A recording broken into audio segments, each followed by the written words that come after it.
Um, okay. It's showtime. All right, y'all. I came downstairs in just the nick of time, honey. It's showtime. I'm very excited about this show. But let's give the people time to get up in here. Okay, they probably didn't expect your girl to actually start on time. So let's play a little intro music. Let's get it popping. Let's see.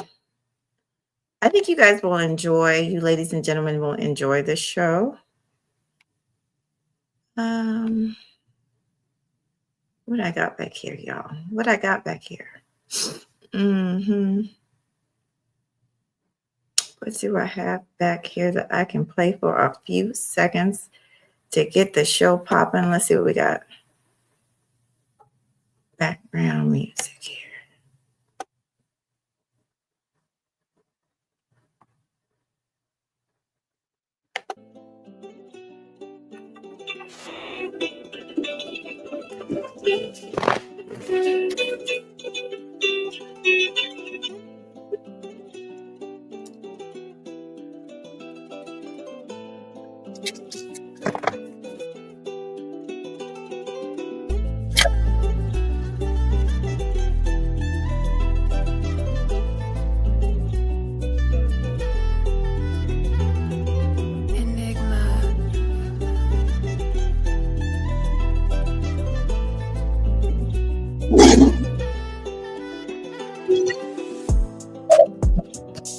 Y'all, my laptop is broken, so I wanted to show y'all the outfit of the day, honey. This is actually the outfit that I wore to church.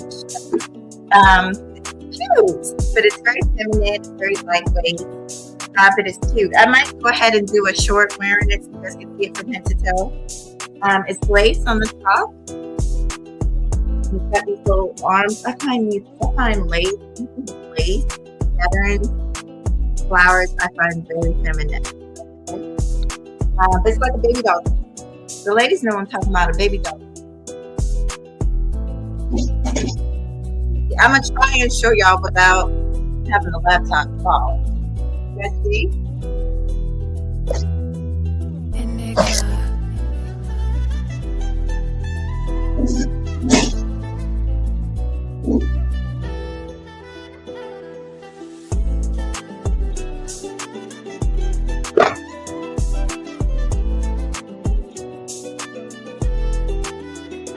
I'm so excited to be up here with you guys. So excited to catch up. It's been a long time. It's been a very long time. Hey y'all, hey Kirby, and you know,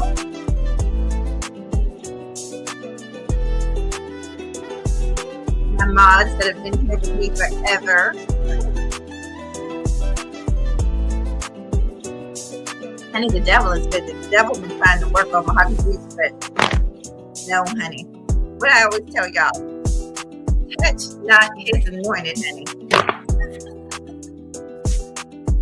All right, y'all. So I'm gonna start in a few more seconds. We're at the 3-minute mark, so we got plenty of time to start. I'm gonna go grab me some ice water. Y'all go ahead, go grab y'all something, and we're gonna get started. Welcome. Everybody. I know I don't need to tell y'all, but for anybody that's new, make sure y'all hit the like button, honey. Yes. Y'all are my motivation.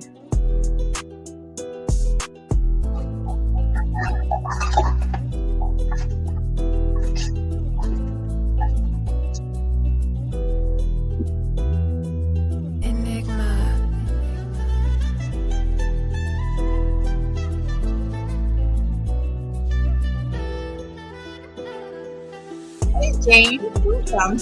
Welcome everyone.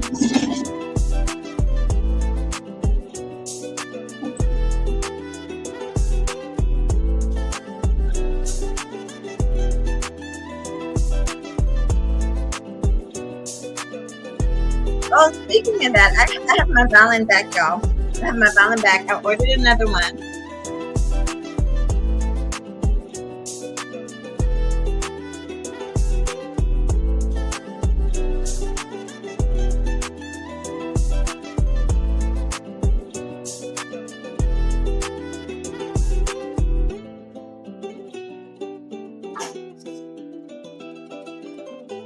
All right, I'm gonna stop the music, you guys, for a second. Welcome in, everybody. Happy Sunday. I'm gonna keep it positive. Today, yeah, actually, this. I had actually forgot I had this, but this is one of my practice balance. And I have to tell you guys, I'm gonna keep this. This is my heart. This is my heart and soul. So I'm gonna keep this a little bit separate from this channel. But I am working on some stuff with this too. But let me put this away.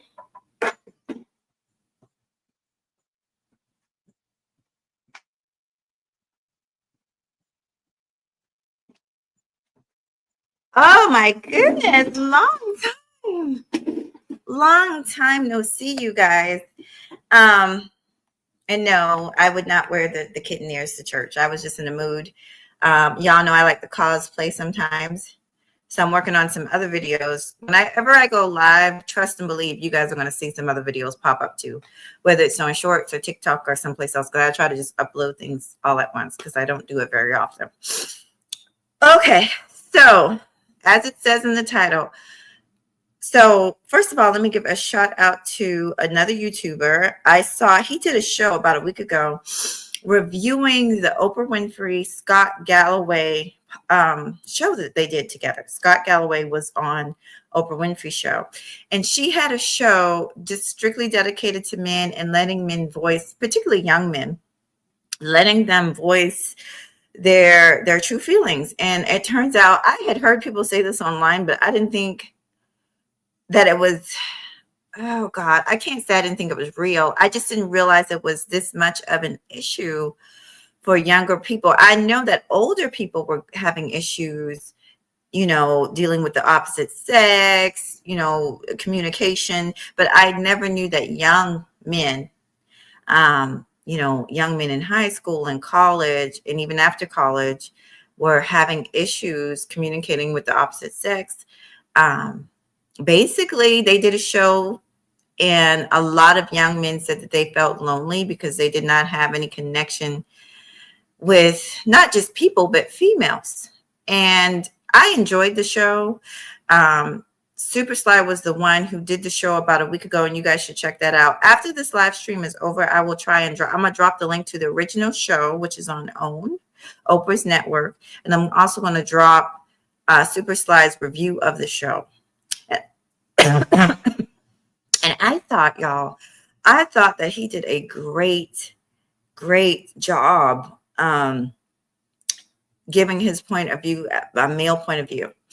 As a matter of fact, I don't know, I might send this to him so he could tell me what he thinks the job I did. I'm gonna do it from a female point of view, the only way I know how. So okay, let's get this party started, honey. Hey Clue, good to see y'all. I am going to drop the link. I just wanted to at least give y'all a backdrop of what we're going to be talking about. But basically, Scott, and for those of y'all who don't know who Scott Galloway is, he is a podcaster, but he's not just a podcaster. He's an actual PhD. So he is trained and family dynamics. He's trained in this. Y'all know how I feel about people being on podcasts, giving information, and they really don't have the qualifications. I don't like that. I'm not a big fan of that. And so you won't really see me review too many podcasters' opinions over here. Am I saying that just because he's a PhD and he has training, am I saying that his word is law? Absolutely not. Absolutely not. I've talked to y'all about, I won't say quack doctors, but I've talked to y'all about doctors that have lost their licenses for giving people horrible advice. But I will tell you this, because of that reprimand that they face for giving bad advice, unethical advice, immoral advice, they have a license at stake. They have a livelihood at stake. So it's less likely that they're going to get up on a platform for views and subscribers and lie to y'all. You see what I'm saying? And they have the knowledge to where they have done research on said topic. You see what I'm saying? Before they're going to get up here and just spew a bunch of nonsense to y'all. So that's why I'm very choosy about the people I listen to. He's not the only one. There's a dude that I listen to. He talks a lot about sexless marriage.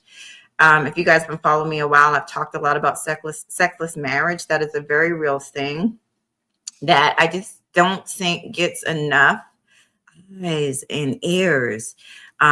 Why does that happen so much, especially in long-term relationship? Why is that happening? Well, there's all types of reasons why it happens. And I can't remember the dude. He's also a PhD.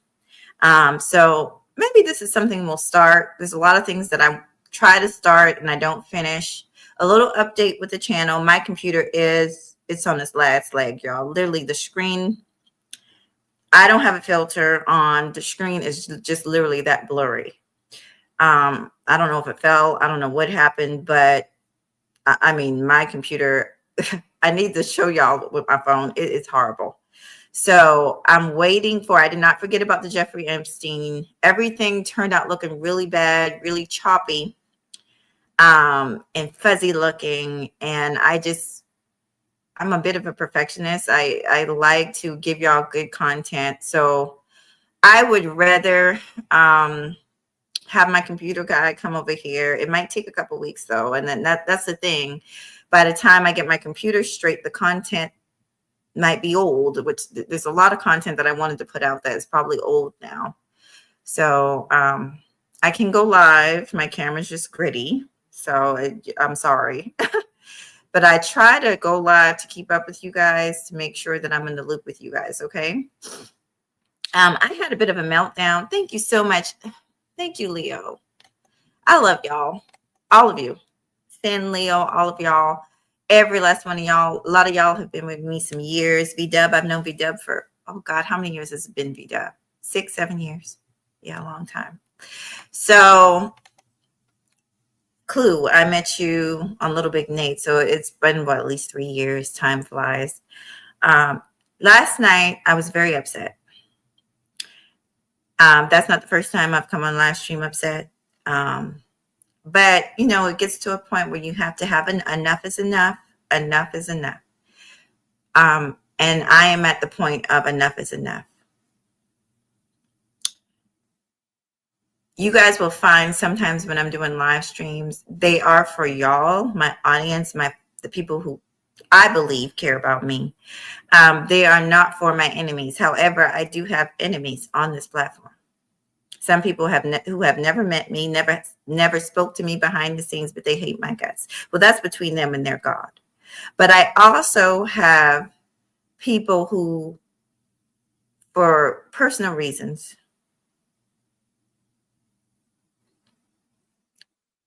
thanks to, I said I wasn't going to do this. Hold on, y'all. Let me think. Because I do want us to talk about this. This is a very good topic. Men's loneliness is a very good topic. Because we hear a lot about women's loneliness. A woman might be a widow, her husband dies, and she's lonely, and she wants to remarry. But we don't hear men talk about their loneliness and how they feel not having a woman around. Okay, and a woman is a lot of things. A woman is not just a warm body, that we bring so much, just like y'all bring so much, and we need each other at the end of the day. And I think that was the outcome of the show that Oprah did with Scott Galloway. That was the outcome. So it was a very positive show. We're going to get into it. I'm just trying to get a few things out the way. Whether some of these people that follow me were brought here by my significant others or whatever the case may be, maybe I brought them here. Maybe they followed me from an old Facebook post, whatever the case may be. The show must go on, and it's going to go on. I'm asking them to just go about their way. And anybody that does not rock with Mahogany Roots,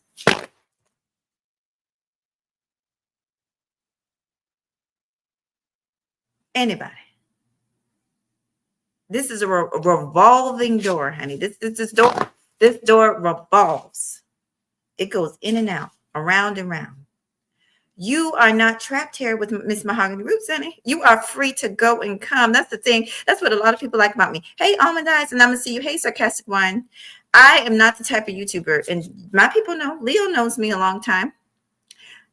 I let y'all do what y'all want to do. I have let people smile in my face on this platform and go outright to my enemies and go to their page, and I don't give a damn. I don't care. I do not care, because all I care about is when y'all are in front of me.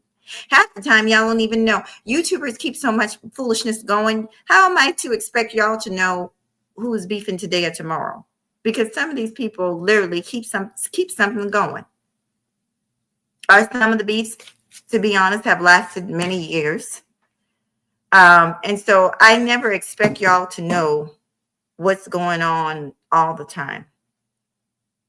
I do not. But I do expect when y'all are over here with me is to be honest with me, mean me well, just like I mean you well, for us to be, to be here. I expect for us to be here. I don't care about what goes on other YouTubers' platforms. I really do not. I do like it when y'all come and tell me that motherfuckers is talking about me, though. I do appreciate that. I do. Because otherwise I wouldn't know. And I appreciate that. That way I can decide whether I'm going to deal with it, mention them or not. Some people just want to be mentioned. You got to keep that in mind too. Some people just want to be mentioned. So now that I've got that out the way, last night was not a great night for me. That's why I deleted the video. But prayerfully going forward, there will be no more of those nights. I do have a show coming up soon with another YouTuber, with Super Sly. Hey, May, it's good to see you. And y'all, I will highlight your comments in a second. I'm not going to rush this show. We gonna make love, y'all. We about to make love on a Sunday morning, honey. That's why I say get your cup of coffee, get your orange juice, chill and relax. Mahogany News is very much on that chill and relax vibe. I've always liked that. So get your orange juice, honey, whatever you like to drink in the morning. I hope it's something healthy.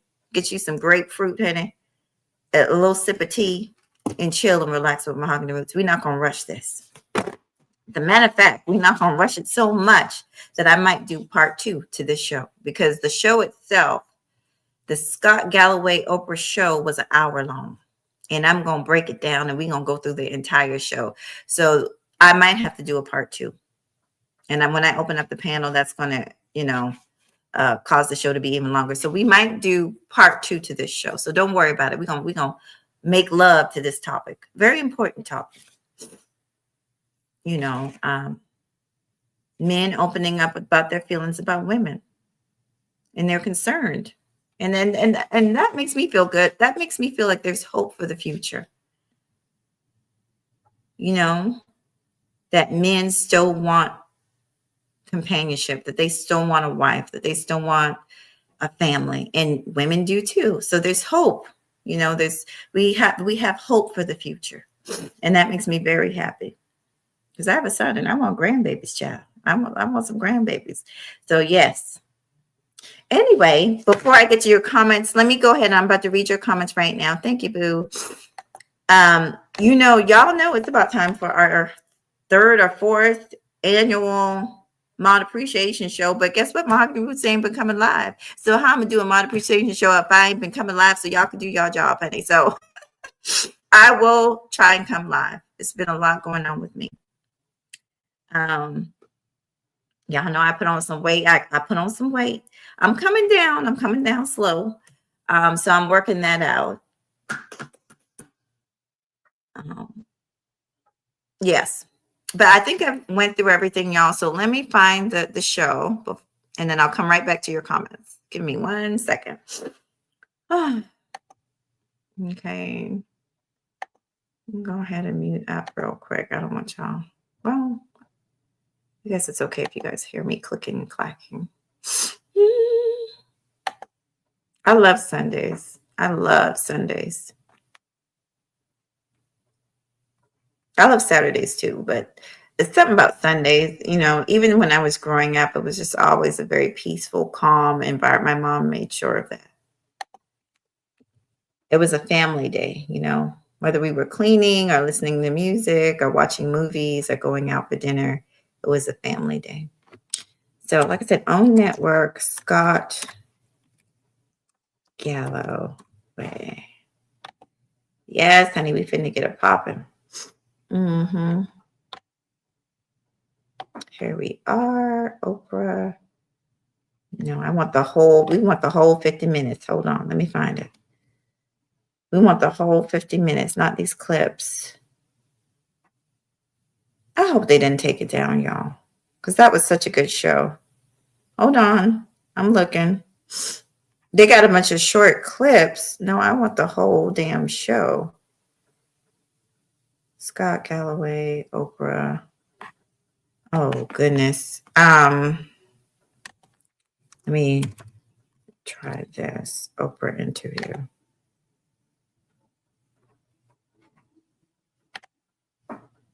Okay, I think this is it. Are young men in crisis? Okay, so let me go ahead and pull this. Nope. Okay, okay. This is the one.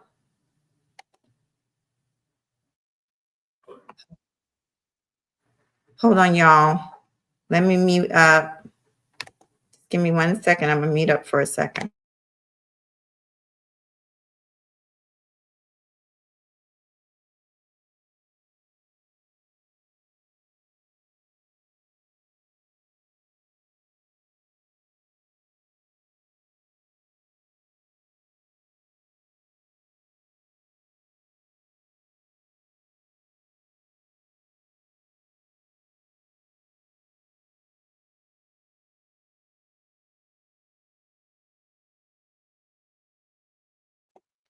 All right, family, I got it. I got it in queue. Okay, so let me read your comments. We making love, honey. We making love today, nice and slow, no rushing.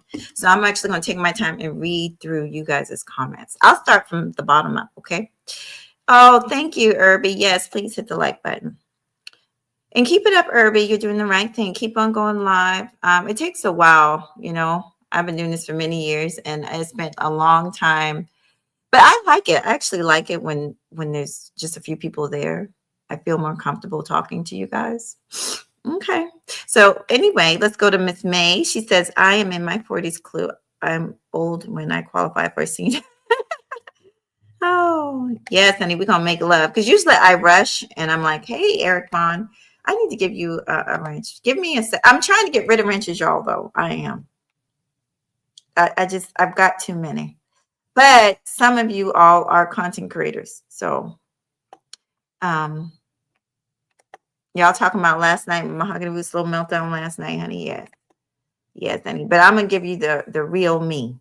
I ain't got time for the bullshit. You're gonna get the real 100% mahogany roots.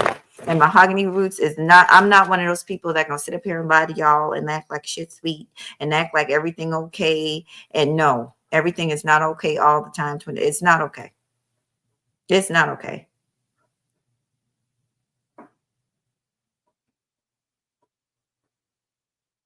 A Negro is out here hurting the hell out of me, dragging me by my kneecaps, whether he realizes it or not. And you know, even though I do have friends and stuff, you know, sometimes this platform is very good. It's just a good outlet, versus, you know, calling up my girlfriend. That's, and you know, it's not always good to do that too, you know. And then say you get back with the person, and you know, you put your friends in the middle of something, you know. So you know, this way I can get out here, talk my little talk, delete it, and move on with my life. But I meant what I said. I'm not going to keep on going through this. Not much. SB has been talking about her experience in South Africa. She moved to South Africa. SB. Who is SB? And Clue, be nice. If she's old, then I'm old. Okay. Because we're the same age. Security boss. Is that? Oh, security boss. Okay. Mm-hmm.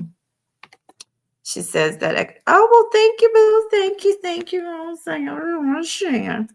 Thank you. I appreciate it.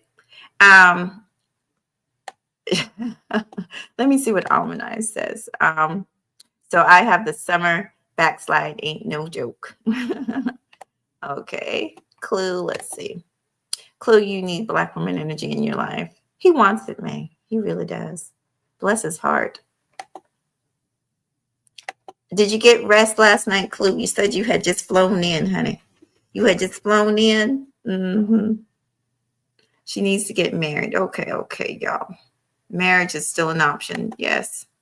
Yes, yes, yes, it is. All right. So I think I've pretty much caught up. Everybody's saying hello to each other. I like a lot of types of women, man. Yeah, most men do. Most men wants to try. You know who did that joke years ago? Oh, let me say hello to the sarcastic one. I didn't mean to ignore you. Yes, it is. So welcome here, sarcastic one. I guess I'm about to drop the thing, and you slept like a baby. Oh, you slept like a baby even though your girl was in distress. I was in distress last night, okay? You should have been up worried sick about me. Um, I will say this, May. Shout out to Officer Charles Faulkner Jr. I visited his show last night, and I was very upset, and he was kind to me, and he didn't have to be, and he gave me some very good words of wisdom. So I appreciate that. You know, I've been kind to some men in this space, but at the same time, I've dragged others. But I will say this, and I told him this, and I mean it. Out of all the little scuffles I've been to, it's been usually the men that have been the men of the manosphere. I hate to say it, even though I might disagree with some of their talking points, and I disagree with certain things they say and do, it's been some of them that have been most gracious with me. It wasn't, yeah, you got a few F boys on here, but they are not manosphere. They're not manosphere. The men that I've gotten into, they're not manosphere. And I use the term men lightly. They're like manosphere wannabes. They're Kevin Samuel wannabe fans, but honey, they never could make the cut, honey. Okay. So I do want to say his words were kind and it was nice. He didn't have to be so kind to me, and he was. So I just want to say thank you. And even though I've spent years defending a lot of women, particularly Black women in the space, some of my largest stab wounds have been by Black women in this space. It's been by other Black women. And that's why I have always said to y'all that Black women some of us need to really work on our self-esteem. There's a syndrome in this space with some of the Black women, not all. And please, if the shoe don't fit, don't wear it. But there is a competition where there's no competition. There's a low self-esteem thing going on here. There's I gotta be the queen bee, and only my opinion matters and yours doesn't. There's a age thing going on where sometimes the older women are seemingly kind of, I'm gonna be honest, sometimes seeming jealous of the younger women instead of letting the younger women have it. It's not always that way. And but it's insane. I've never had these issues dealing with women in my real life. Y'all know I have sisters and aunties. I just got off the phone. I need to send her the link. She wanted to watch the show. I just got off the phone with one of my female cousins. We're like this. Me and my sisters are like this. So I always tell y'all that these dynamics online are not my real life dynamics. I get along with men. Men approach me. They're not, according to these people online, men are not supposed to be approaching me. I'm old. According to these men online, nobody wants a Black woman. Sure enough, I get approached by all different races of men. According to these people online, I'm washed up. So how come, if what they're saying is true, how come my life experience is telling me something completely different? So that's what I'm saying. You cannot. You need to be careful who you're listening to, and you need to, for me, they have to have some credentials. They got to have some kind of schooling or something, because anybody and everybody gets up here and talk about whatever topic they want to and call themselves whatever they want to, and come to find out they don't have no information on said topic. None. I'm gonna read just a little bit more, then I'm gonna go ahead and drop the video, and then I'll share the link, let you guys see the video. Hey, Sec Passe, it's good to see you.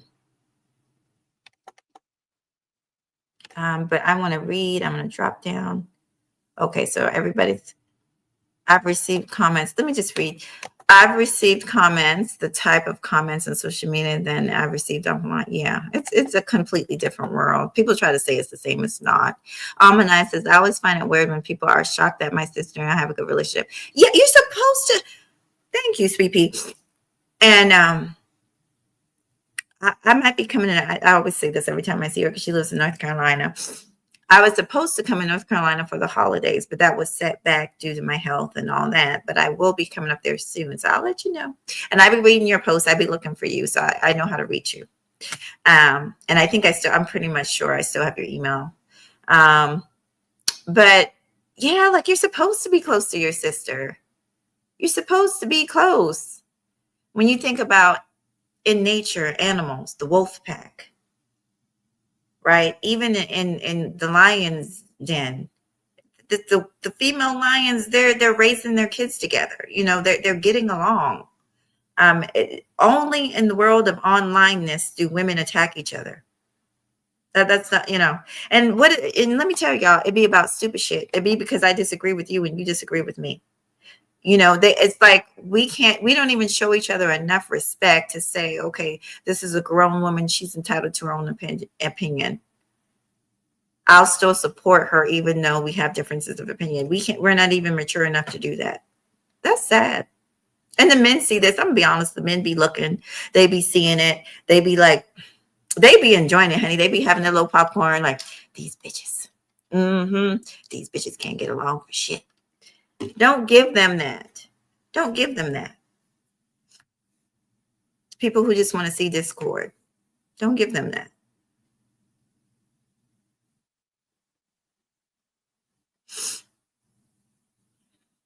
Okay. So I'm gonna leave that alone. Otherwise, I can go on and on and on about that. Let me scroll down.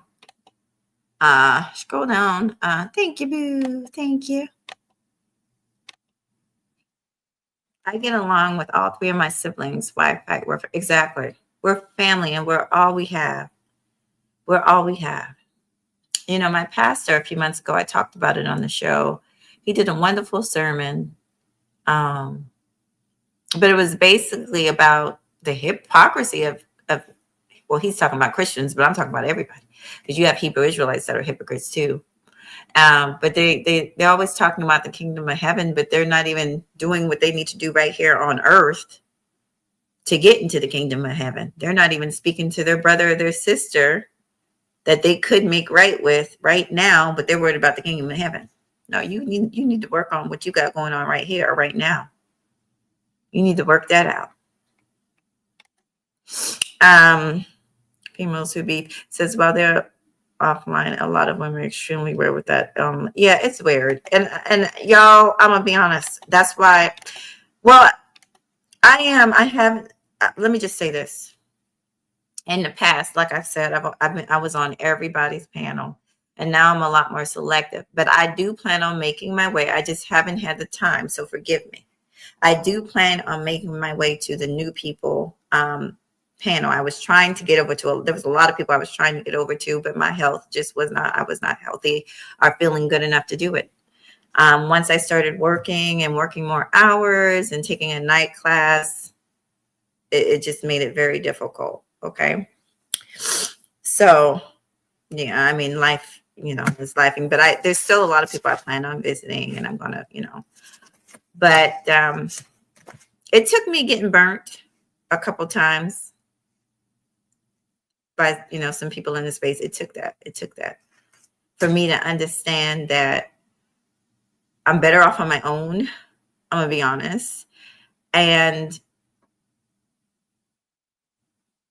only go where I'm wanted. Don't let somebody basically have to tell you that you're not wanted over there. Do you know what I mean?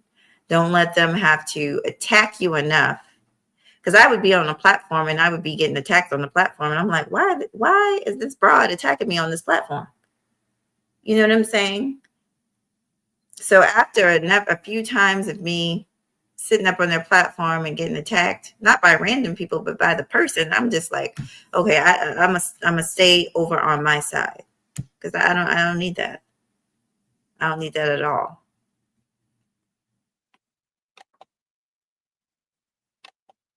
Or you leave and you're watching from the clouds and they're shading you and all types of shit, man. Anybody got time for that bullshit? That's one thing I have never done. Everybody know who I don't like because I done did a video on them. If I did a video on you, then I probably like you. But if I have done a video on you and I've said some things about you, then I don't like your ass. So it ain't no damn secret. But I don't shade people like, oh, no, I don't do stuff like that. I'm too old, too grown for that. People think it's just online, but it hits differently when you see each other all the time. That's true too. And especially if you've made, like, some of us have made friends on this thing, whether we've met or not, but some of us have met. Like, look at Clue, an old girl. He's met her. So now he's got, I guess, more of a personal bond with her. Maybe that's why he feels the need, to defend her the way he does, because he's developed some kind of personal bond. And I do understand that because I've met with people on here and developed friendships and bonds. So I do understand. I'm not picking on them. All right, let's get to the point. Let's get to it, y'all. Y'all ready? Let's get to it. All right. Yes, and me too. No, I understand that too, Miss May. I do, and at first it was fun. I'll tell you, for me, Miss May, it was fun. I enjoyed myself. I mean, I enjoyed myself, and then it became, people will take it to a whole nother level. They'll find out things about you, then use it against you, threaten you. Oh, I know this about you. Give a fuck. So, but that's how some of these people are. So I always tell all of y'all, whether you're male or female, just to be careful with what you divulge, who you get close to, stuff like that, because it's just. And then I'll tell you a situation where I made a comment, not even in a messy way. I just made a comment about somebody's video, and that person went live talking about the comment I made, trying to make it look like it was, like I was saying something bad about the person. So you got to just really be careful about the YouTube. You just have to. And it's a very funny thing. Like, it's a very frustrating thing. It's y'all look at the people that get the most play. We'll use somebody popular like Anton Daniels. Anton Daniels is allowed, looking like the butterball, overcooked turkey that he looks like, is allowed to get up on his platform and trash Black women and talk about how Black women need to get in the gym. He's allowed to do that. And he has lots of followers that listen to him, even though he looks like he's about a pound cake short from losing his mobility. I mean, this motherfucker, you see what I'm saying? But it's not about that. This is it, plain and simple. If y'all want to know how YouTube works, repetitiveness. Get your videos out there. You will build up your own community, and that Negro has built up his own community, his own people, his own family members, his own YouTube family. That's why I call y'all my YouTube family. And so he's pumping out shorts. He's pumping out uploads. He's pumping them out. So he's built his own thing. And so now he's got a followers and he can say what he wants. And there's always someone that will listen. And so, I learned a long time ago, I can't be mad about that. I can't be mad that he's putting in that work. I just got to put in the work over here on my channel. Ball turkey. Oh God. All right, y'all. Let me see. What's wrong with Anton? Is he happily married? I don't think someone that's happily married gets up here and talks the way he does all the time in a disparaging way. What's his purpose? Is he trying to help the community? I don't know. Oh, you love Memphis? I love it too. Got that herb, honey. Not all of what he says is wrong. Oh, I'm sure it's not. I just can't, just knowing the coon stuff that he says. See, I didn't first hear about Anton. Let me just tell y'all. I did not first. I didn't hear about him on YouTube. I first saw Anton Daniels on Dr. Phil. We can watch the clip if y'all won't see it, but it's something ugly, honey. It's him getting up there embarrassing black folks. Even the white people were like, did he just say that? Did he just say that? Him doing what he does. Him doing what he does. But hey, that's how his channel he's grown. People, at the end of the day, it doesn't matter what people say. I came up here for over 13 years and put out a lot of good advice, a lot of good content over the years. And I've had people say, oh, she's not talking about nothing. But they've never watched the show. And the shows that I put out where I shared the good information, they got 50, 60 views. But they'll get up on their platforms and say, oh, she ain't talking about nothing. She ain't this, she ain't that. So it doesn't matter what people say. It really matters how you feel about yourself and your morals and can you sleep well at night? Are you putting out good content that can help people? Because people will always. I've been up here fully clothed and people will say I'm thirst trapping. I did a video a few months ago, sick as a dog, laying in the bed, and somebody made a comment. He removed the comment. I guess he felt embarrassed later on. Actually, once he actually listened to what I was saying, but he made a comment about, oh, you're showing off your little bitty titties. You should be ashamed of yourself up here thirst trapping. And I'm thinking, sir, it's not my fault that you're paying attention to my titties. Right now, I'm sitting here talking, having a conversation with you. If somebody is zooming in on my titties, that's not my fault. That's not my fault. That sounds like you have a problem. You have a problem, sir. And that's another thing people do on social media that I will never understand.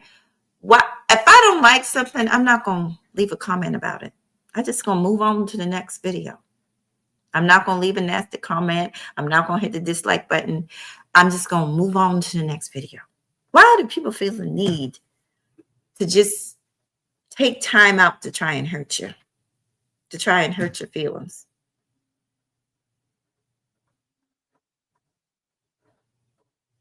Social media has been a blessing and a curse. Some of these people, some of these evil people have been allowed to just run rampant because they know that they're anonymous behind the black screen and they can say any old filthy thing out their mouth. And that's the bad part about social media. But yeah, I am. I'm going off on a tangent. Oh, thank you, sweetie. Okay, so let me read a few more comments. Yeah, exactly. Oh, that's true. That's true. Let me highlight. That's true. Even the dislike button actually does help. But I just don't have the energy. I try to be positive. Hey, Bronze. I try to be positive. I can't, there's an old saying, if you don't have nothing nice to say, don't say anything at all. Okay. All right. So let's find the video. Here we go. It's about that time. And then I'm going to start dropping the link. And I don't know how to pin it from here. I think I need my phone to pin it. So we'll just drop it a bunch of times so you guys can come up. Let's see. It is called Why Young Men Are Struggling. I'm going to let it play for a little while before I invite you guys up.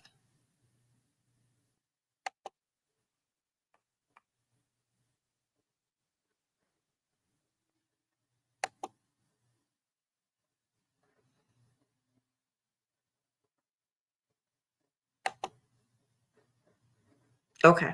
Okay, as long as you guys are okay, I just need to see what you guys are saying. Okay, here we go. Just to be raw about this, would you have sex with you? Can't believe I just said that on Oprah. Yeah.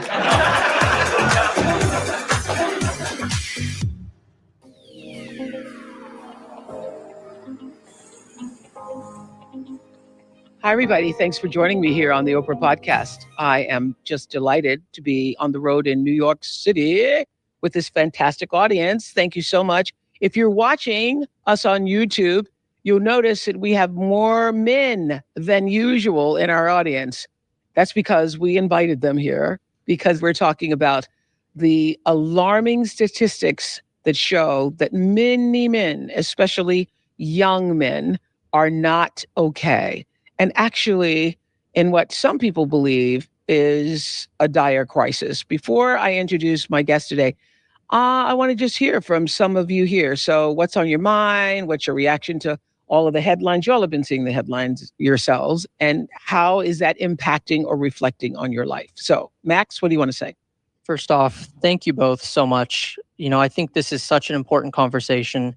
I'm 23, I'm a senior at NYU, and I think I'm speaking for all of my friends when I say that we feel lonely. Young men, anger is really the only societally acceptable emotion that we can express.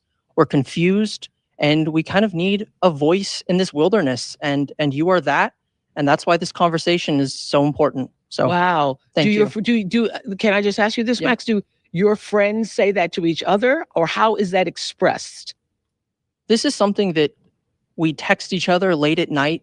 This is not something we talk about out in the open. These are conversations that we have, over the safety of a digital wall. And this is something that is really hard for us to talk to each other about face to face out in the open. And what are you all actually saying? Because the use of the word lonely, I mean, I've never heard, young men say, I am lonely. So are people texting each other saying, I'm lonely, or are they saying what? I mean, you've mentioned that it took you forever to cry. I remember the last time one of my male friends texted me, I just cried for the first time in years. And it's out of desperation. Yes, it's I'm lonely. It's I don't know what I'm doing with my life. Huh. It's desperation. Okay. Thank you so much. Alpha. Hello. Hi. I think something that really is something that I would focus on pertaining to this issue is a need for role models and within our communities. I grew up in Bedford-Stuyvesant, Brooklyn, and there was an absence at the time of role models within my neighborhood. Of course, I grew up in a single-parent household, but I did have a relationship with my father. But extended role models to look to and to glean from this, it was a dig.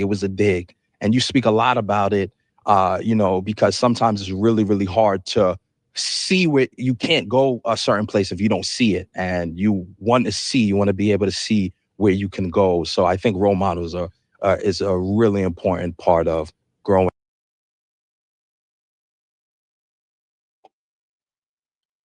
Okay, you guys. So what I'll do is every so often I'll stop it because I don't want to get in trouble. I probably will still get a copyright for this. So I don't know. I'm gonna keep it up as long as I can because I think it's good information. But the young man, he's young. I think he said that he just graduated college and he feels lonely. Those of y'all just coming in, we're talking about the loneliness that young men are saying that they're feeling. They're having issues with communication. Some of this, and they'll mention it, some of this can be blamed on social media. When we were younger, we had to get out there and get it out the mud. We had to actually talk to each other. I had to go out to the clubs and meet people. It wasn't this, swipe left and swipe right. And do you like the person? And no, it was like you had to go out and meet people. So that's what they're talking about right now. So, okay, here we go. Let me find it again. Let's listen for a little bit. Up and doing well and finding your place in the community. Thanks, Alpha. Well, my guest that you're referring to has been sounding the alarm about young men in America. As a father of two sons, he speaks, and he says he grapples with this thought. How do I figure out a way to raise confident, decent young men? And I'm sure a lot of you have had that thought for yourselves. That question became the guiding force for his newest book. And let me tell you, it's an amazingly, really profound, thoughtful book.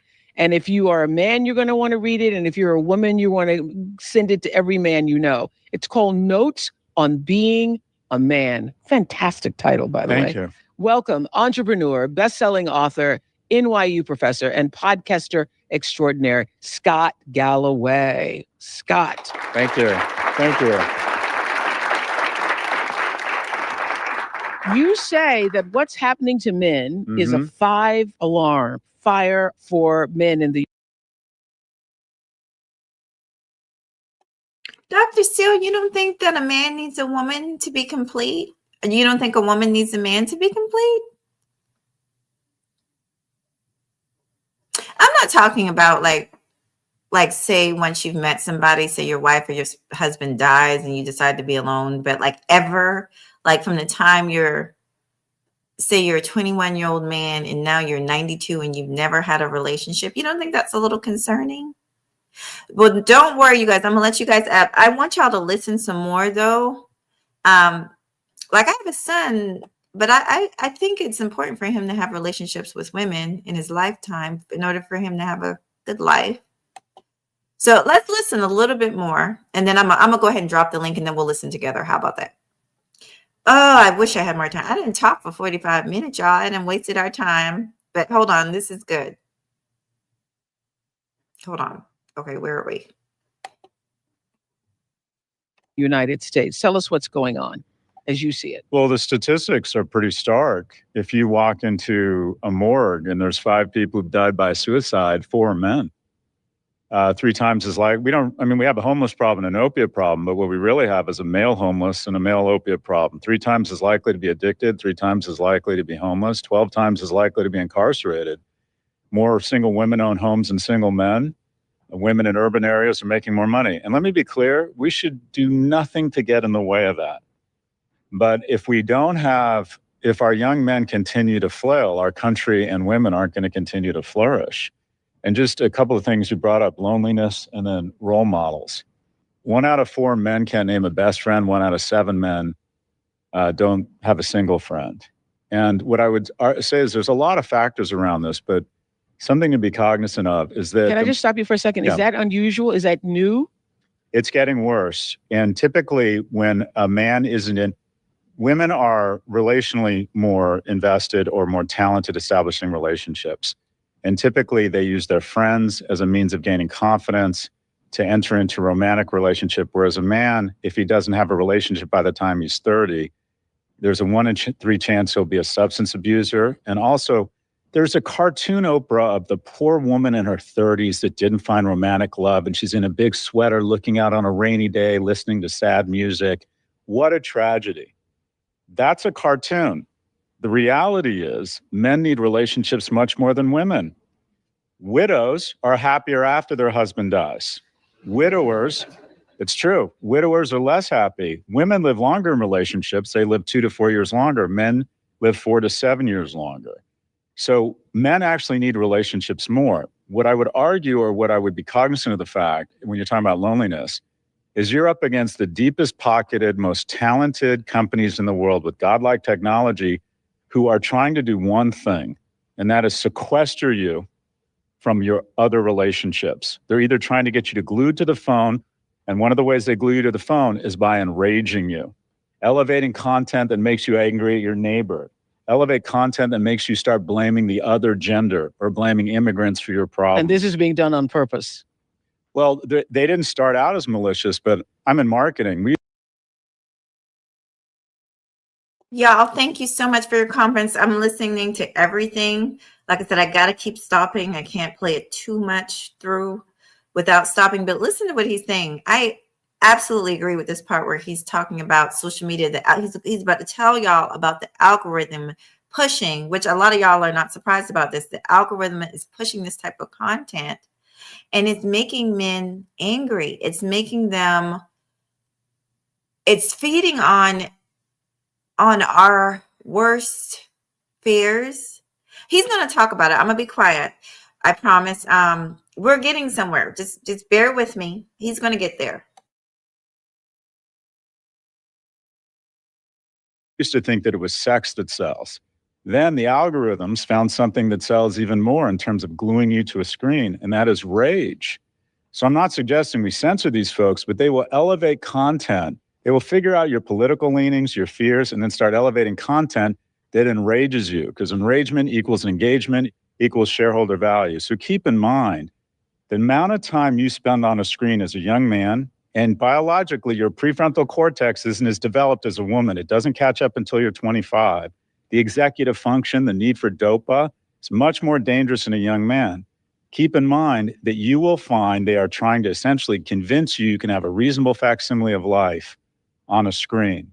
So keep in mind, you are up against a foe that is trying to separate you from the outside world. And very simply, mathematically, the more time you spend on a screen, the less likely you are to have loving relationships, the less money you're going to make, the more likely you are going to be to engage in self-harm, the more likely you are going to blame other people. In sum, the worse your life gets based on how much time you spend on a screen. We are mammals. We are meant to be outside and in the company of others. And we have for-profit companies trying to convince you to go the other way. So you're up against some very significant foes. On the idea of role models, the single point of failure, if you reverse engineered a boy coming off the tracks, is when he loses a male role model through either death, divorce, or abandonment. We have more single-parent homes than any nation in the world other than Sweden. And what's interesting is that girls in single-parent homes have the same outcome, same rates of college attendance, same income as dual-parent homes. A boy, when he loses a male role model, at that moment is more likely to be incarcerated than graduate from college. What it ends up is that while boys are physically stronger, they're emotionally and mentally much weaker. And what we need, quite frankly, is we need more men to step up and fill the void. There are 3 times as many women applying to be big sisters in New York as there are men applying to be big brothers. So we have an obligation to get involved in a. So just a few more minutes, guys, and then I'm gonna open the panel. If you're just, first of all, welcome everybody, XL1, everybody, Young Rias, all you guys. Let me just say hello. If I skip you, I'm so sorry. Sac passe, everyone.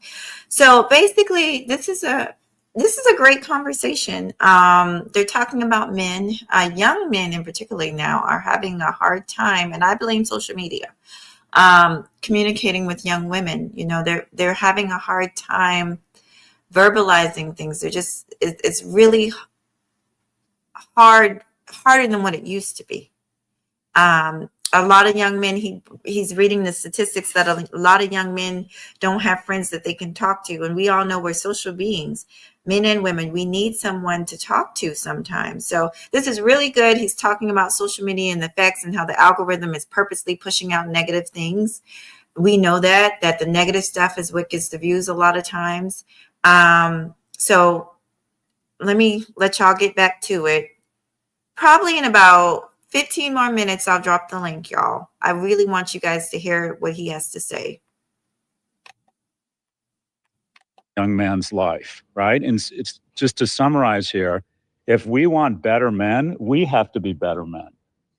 Well, I have to say, I think of this book, Notes on Being a Man, as a guidebook, and from your personal perspective, for how men can begin to show up in the world. You talk about that, everything from fitness to nutrition to money to work, and how to meet women. The thing that struck me was that men 18 to 25, 45% of men 18 to 25 have not engaged personally on asking a woman out for a date, or I find that to be shocking.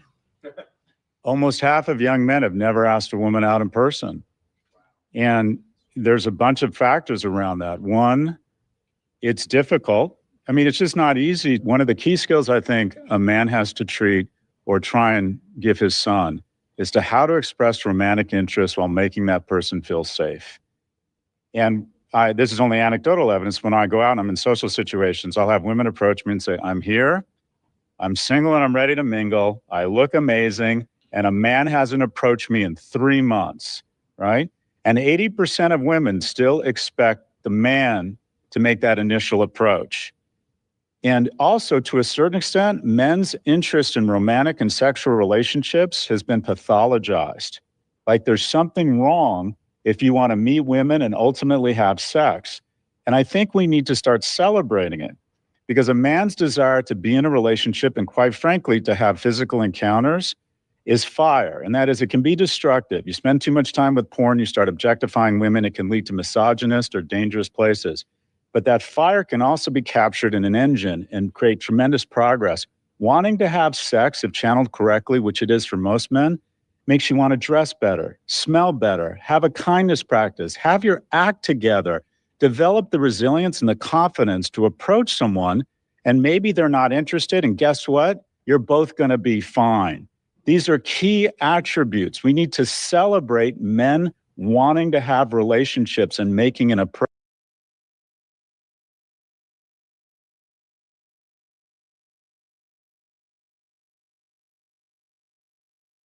I'm going to pause it right there. Thank you guys. Hang in there with me. Mahogany is getting to a point. I want him to get all these points out. So once again, we'll start with the very first point. Young men are having issues because of the phone. Not just young men, young people. They're having problems communication because of the phone. Number two, there is a problem with people approaching people face to face, because everything right now it's very electronic. A young man sees a woman he likes on Instagram. Well, guess what? She's got about 100 other young men in the DM. That's not her fault. That's just the way it is.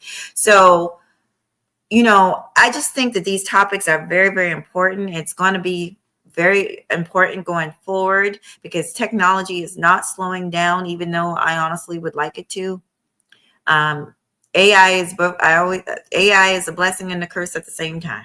Okay. I'll deal with that another time, but it is, because I'm very old school, very old fashioned, and I believe in the old way. I just want to say this before I let it go on. Like I said, back in the day, young people had to get it out the mud. You liked the girl, you had to go up to her and say, hey, I like you. Now, not so much. And if you do like her, you get in her DMs, guess what? Like I said, there's about 100 other people in her DMs, and she doesn't know who. It's not her fault. She doesn't know who to choose. And so it's frustrating for the young men and the women. And it's sad. It's a problem.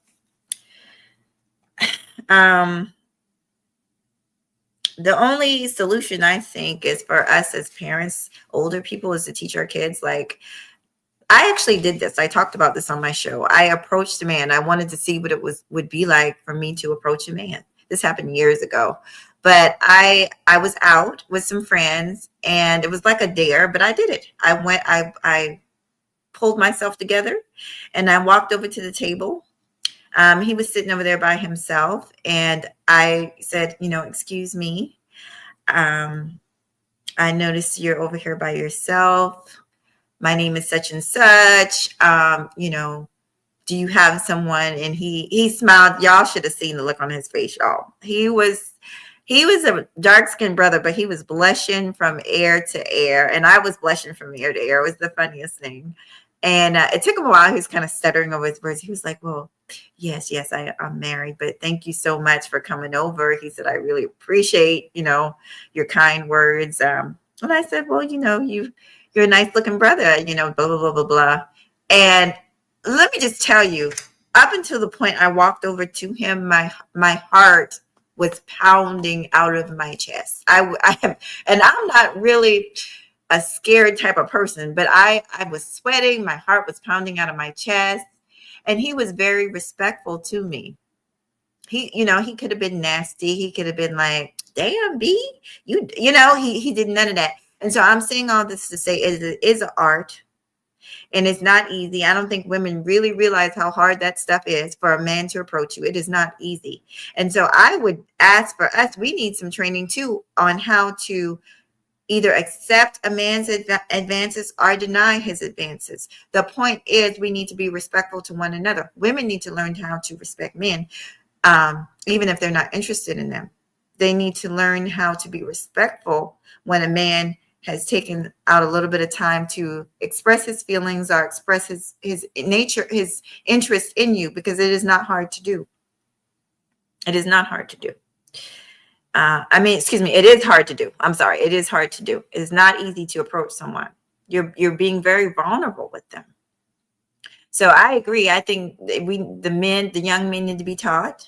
and they need male role models to teach them. I can't teach my son how to hunt, and I hate to say it like that, but men are literally they're out there approaching women because that's what they're supposed. That I believe that's the nature.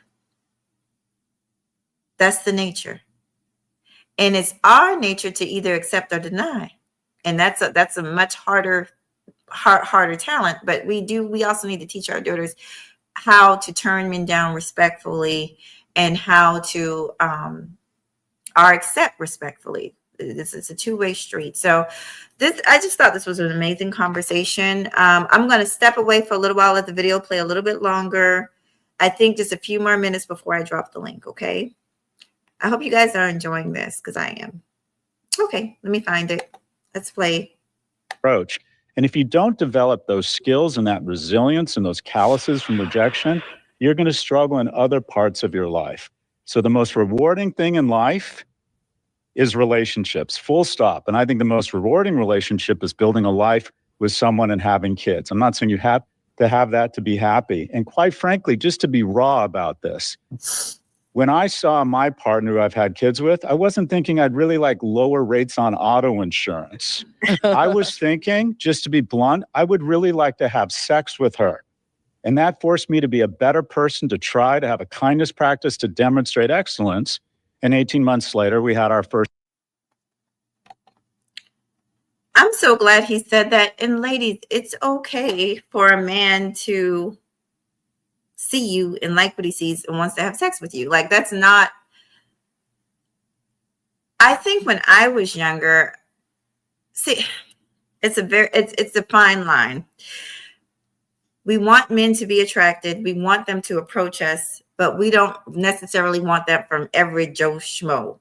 And so it's a very fine line. We don't get to choose who comes and approaches us, right?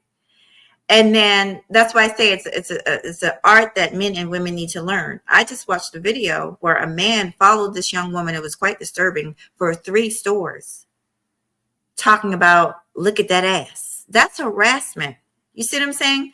So there's a point where a young man would need to know, okay, I'm going to back up. I'm going to show this woman some respect. She's already denied me. Let me accept that. Let me go on about my business. And she wasn't rude to him, because if it was me, honey, I would have called security. I done told this, look here, y'all, I done told this, look, I done told his ass to leave me alone. I got a man, and he done followed me this 3rd store. You see what I'm saying? So it's an art form that both men and women young people need to learn. To respect goes both ways. So I love this. I'm gonna drop the link, like I said, maybe 15 more minutes, maybe 10 more minutes. Son. So let's stop demonizing men for wanting to procreate. It's a wonderful thing as long as you channel it into wanting to be a better man. The only thing I can guarantee you is that anything wonderful in your life is going to have a lot of no's.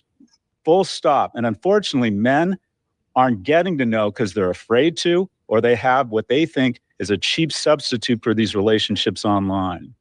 So let's talk for a moment about your younger years, your parents, and what happened between them and your life after their divorce. That was all a huge, huge influence on you. How did your mother and father shape who you are as a man? I was raised by a single immigrant mother, lived and died a secretary, a lot of my life, right? And my father, like a lot of us, was a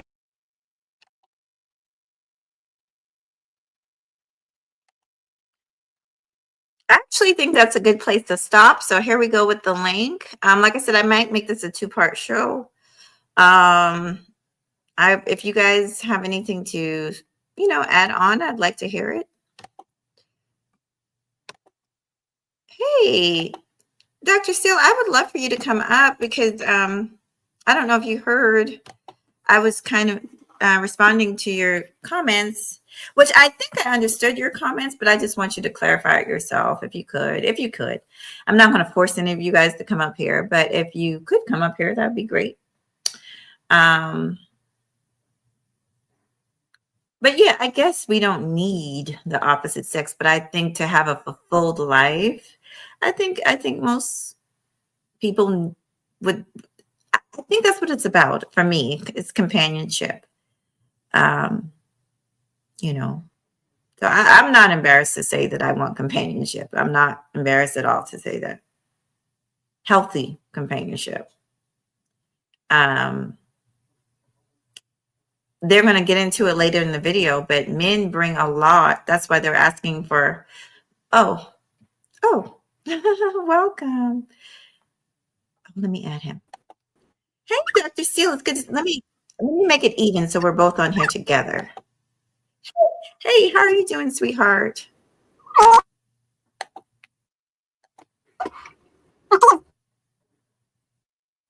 Oh, I can't hear you. It's okay. We're going to get it together. Okay, now I think I can hear you. Can you hear me? You guys, let us know if y'all can hear him. Tell us if you can hear him. Y'all say something, please. Let us know. Thank you. Oh, they say that your voice. Do you want to try and go and come back in? Do you want me to? Okay. I'm glad he came on camera too. Y'all see how nice Dr. Steele looks? He's a very handsome older gentleman. Like I told him, I think I first met him over there with Sister George and Concrete. And he's been in the Manosphere spaces for years. He's one of those men that has been here for a very long time in our spaces. Oh, and May, you're welcome to come up too, Sweet Pea. You know that. Any of you. Okay, yes, sir. Okay, can you hear me better? Yes, I can hear you. Awesome. Okay. Go ahead. Do you? Okay. I remember in my previous relationships with, before my relationships with women, I can remember when I was in college and high school, I used to be depressed because,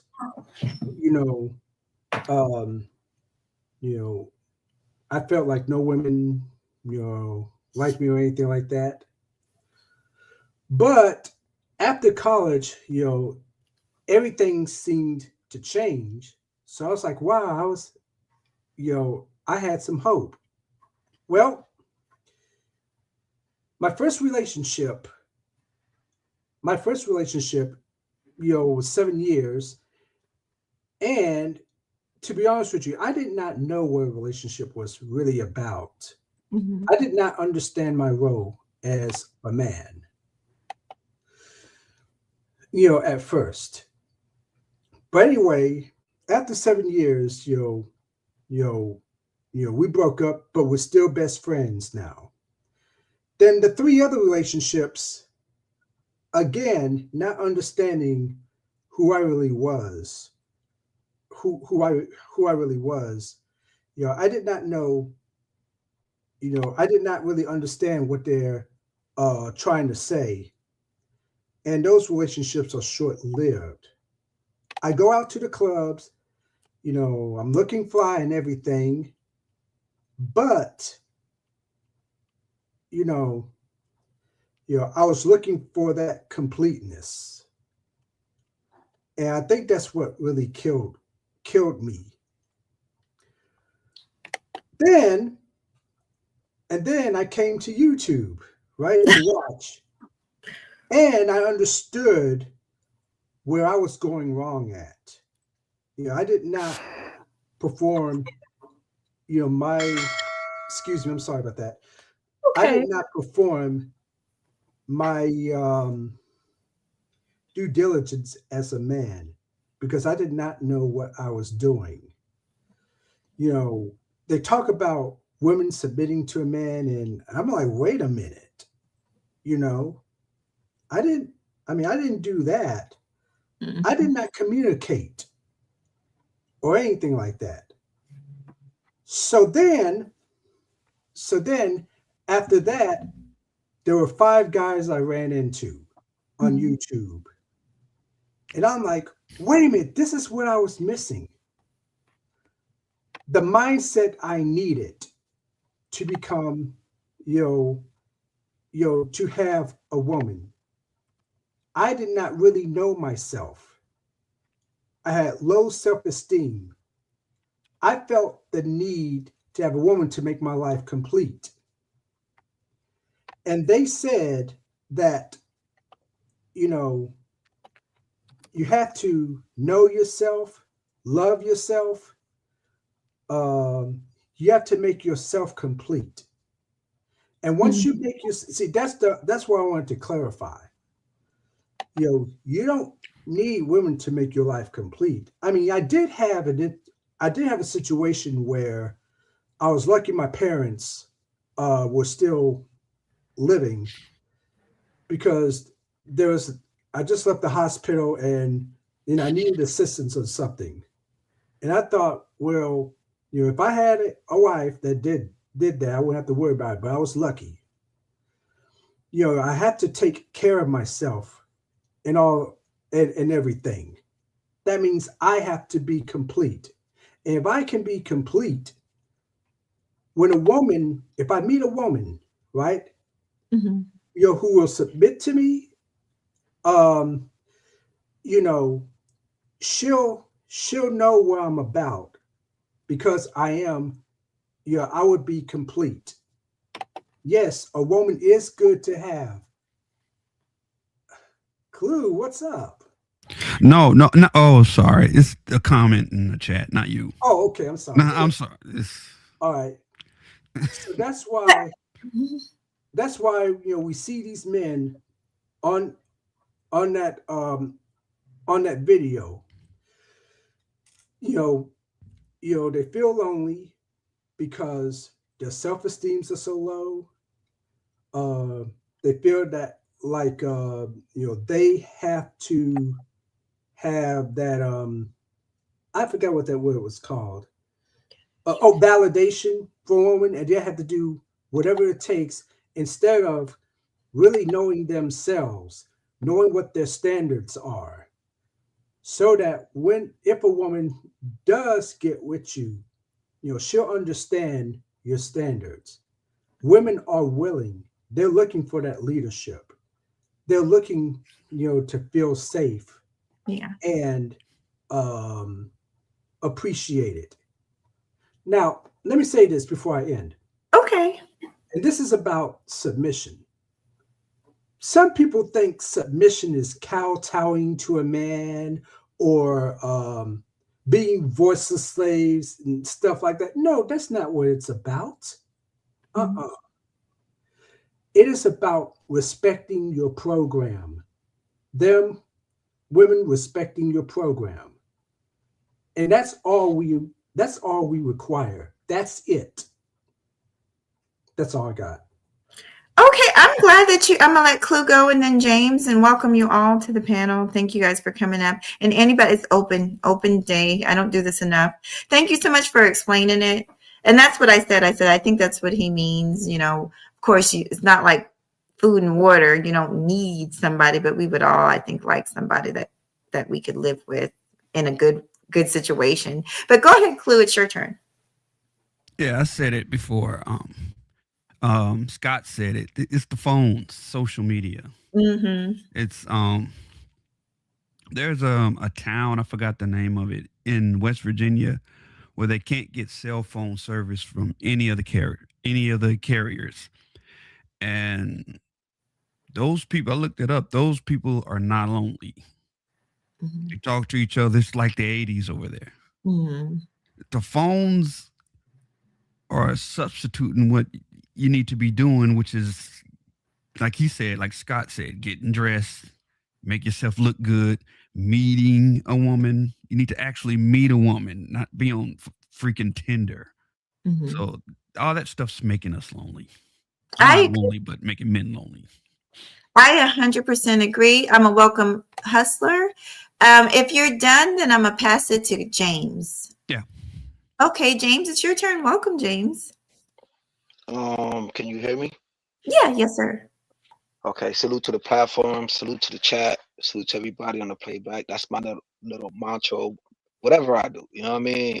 Thank you for talking about Charles Faulkner, man. I've been knowing that brother for over 10 years in this space. You know what I mean? We had our ups and downs, but that's my brother.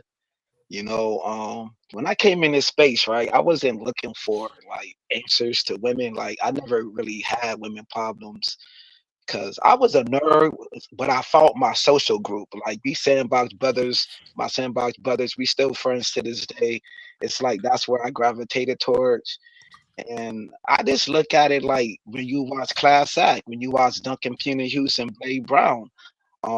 I think some brothers My movie. probably went off to college and like left their other brothers to the waistline. Like, you know what I mean? Like maybe he was a Pookie or Ray Ray. Maybe he had some good qualities on how to get women, but he wasn't good at maybe math or whatever the case may be, right? But they should have gravitated towards them type brothers. Like each one could take something from each other, far as tech, far as engineering classes, whatever. You know what I'm saying? It's like a trade-off. I'm So gonna ask you a question. Go ahead. Go ahead and finish. nah, man, because me listening to Charles Faulkner, right? And he's a military man. He's been a cop for a very long time. He's a coach, a wrestler. He actually took young boys into his home, like over 20 something boys into his home who was lost out here. You know what I mean? And salute to him for doing that in Baltimore. You know what I mean? So this listen to him and like he never get his flowers because they always mention like three godfathers. I think he's the fourth godfather, like an honorable mention. Well, So that's I'm gonna leave it. I'm gonna leave it right there, yo, because I can't get long winded. not. Well, I appreciate your comments, and I mean, shout out to him. I'm still learning. Even though I've been here a long time, I learn new things about y'all every day. That's why I watch Right. y'all from the clouds. I saw your live stream yesterday, H&M. After I go to H&M, then if you guys want to stay up here with me, you're welcome to. I want to listen to more of the video. And then what I'll do is when y'all want me to stop the video, I'll stop the video and you can speak on what the doctor is saying. Because the video is very, very good. But go ahead, H&M. Were you able to see much before you came up here? Yes, I did. First of all, salute to you, Mahogany. Glad to see you. Dr. Steele, Clue, Keels, how y'all doing? Yo. Okay. Salute. Yeah. Am I Okay. coming through clear? Because my signal been acting funny. No, we can hear you fine. Are you okay if I start the Okay. video, or did you want to say anything else? Well, I kind of want to comment on what something Dr. Steele was saying earlier about when he was younger, he didn't quite know himself or anything like that. He was going to the club trying to get a girl. Sir, I've been there myself. Fresh out of high school, I more or less been in there too. But that wasn't for me because, first of all, what business do you have going to the club looking for a girlfriend or a future wife in the first place? That's the first thing. And second of all, much like yourself, I too had to let go of that whole I need a woman to be complete. I need to find a girl to love me for me. This way I'm not a real man. I said, fuck all that bullshit. Be myself, live my life, and do whatever I have to do. And just like that, hold on a minute. I got way more female attention with that mindset than I did with the whole lovey-dovey blue pill mindset. So I guess you could say I was red pill if I knew what the hell red pill was. So think like that. Okay, I want you, when you get a chance, because I don't want to rewind it. The thing is an hour long. I want you just to listen to. Have you seen the Oprah show with Scott Galloway yet? No, I didn't see that. I did see bits of that video where it was talking about younger people in the meeting. Younger men are having a hard time meeting. I did chime in on. I did see that part a little bit. Well, you know what? Well, I'm gonna play a little. Oh, go ahead. I'm sorry. No, it's not. It's not you. It's something going on with the thing. It's not you. Hey, Riaz. I'm gonna let Riaz talk. Hey, sweetheart. And then I'm gonna play the video. I want, if you can stay up. I know y'all got things to do, but if you can stay up, I want you guys to stay up here. And then as I go through what happened to? Where'd he go? You want the clear sound, I think. I'm here though. Sorry. Hey, I just want to tell you, I tried. So I wish you had Cash App. So I basically have had 3 different numbers. With PayPal, they make you use your phone number. And I've changed my number so many times. Basically, I have to put in a new phone number because my old number is still showing, my account is still showing my old number. And pretty much won't allow me to do anything. Wow. Okay. It's all right. No problem. I understand. No problem. No, it's okay. You can take your time. I'm very understanding. No problem. I appreciate that though, I understand, what you're kind of going for. I'm trying to be considerate for you. I do appreciate you, you try and know and give, and I appreciate it a lot. I'm just trying to be very considerate for you, though, because I understand, I'm just understanding that basically, okay, look, maybe it's your number, maybe, something happened, though. So, yeah, I actually understand, look, it's okay. I'd rather just be patient. When it comes, it comes. But also, though, to me, though, like when I was in the school, basically at 14, the girls approached me wanting to date. And I wasn't thinking about dating at that age. I was thinking about making friends and just doing education things, though. No, I understand. I want you to do this because I'm about to play the video. Before you hop down, Riaz, leave. I know I'm you've not done. hopping down. I'm staying up.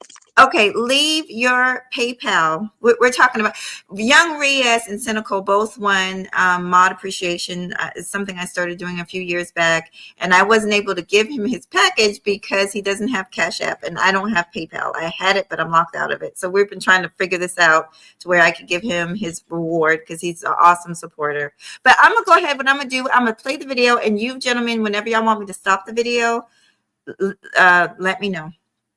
Okay. All right, so here we go, and yeah, let me find it. So we stopped with him talking about his family. What were you going to say? Hold on, I was just going to say, go ahead and do your thing. Scotsman, not very sophisticated, left at the age of 13. And just to be crude, he was a handsome man with a Scottish accent in 70s California, which meant he could not only think with his dick, he could listen to it. He was married and divorced.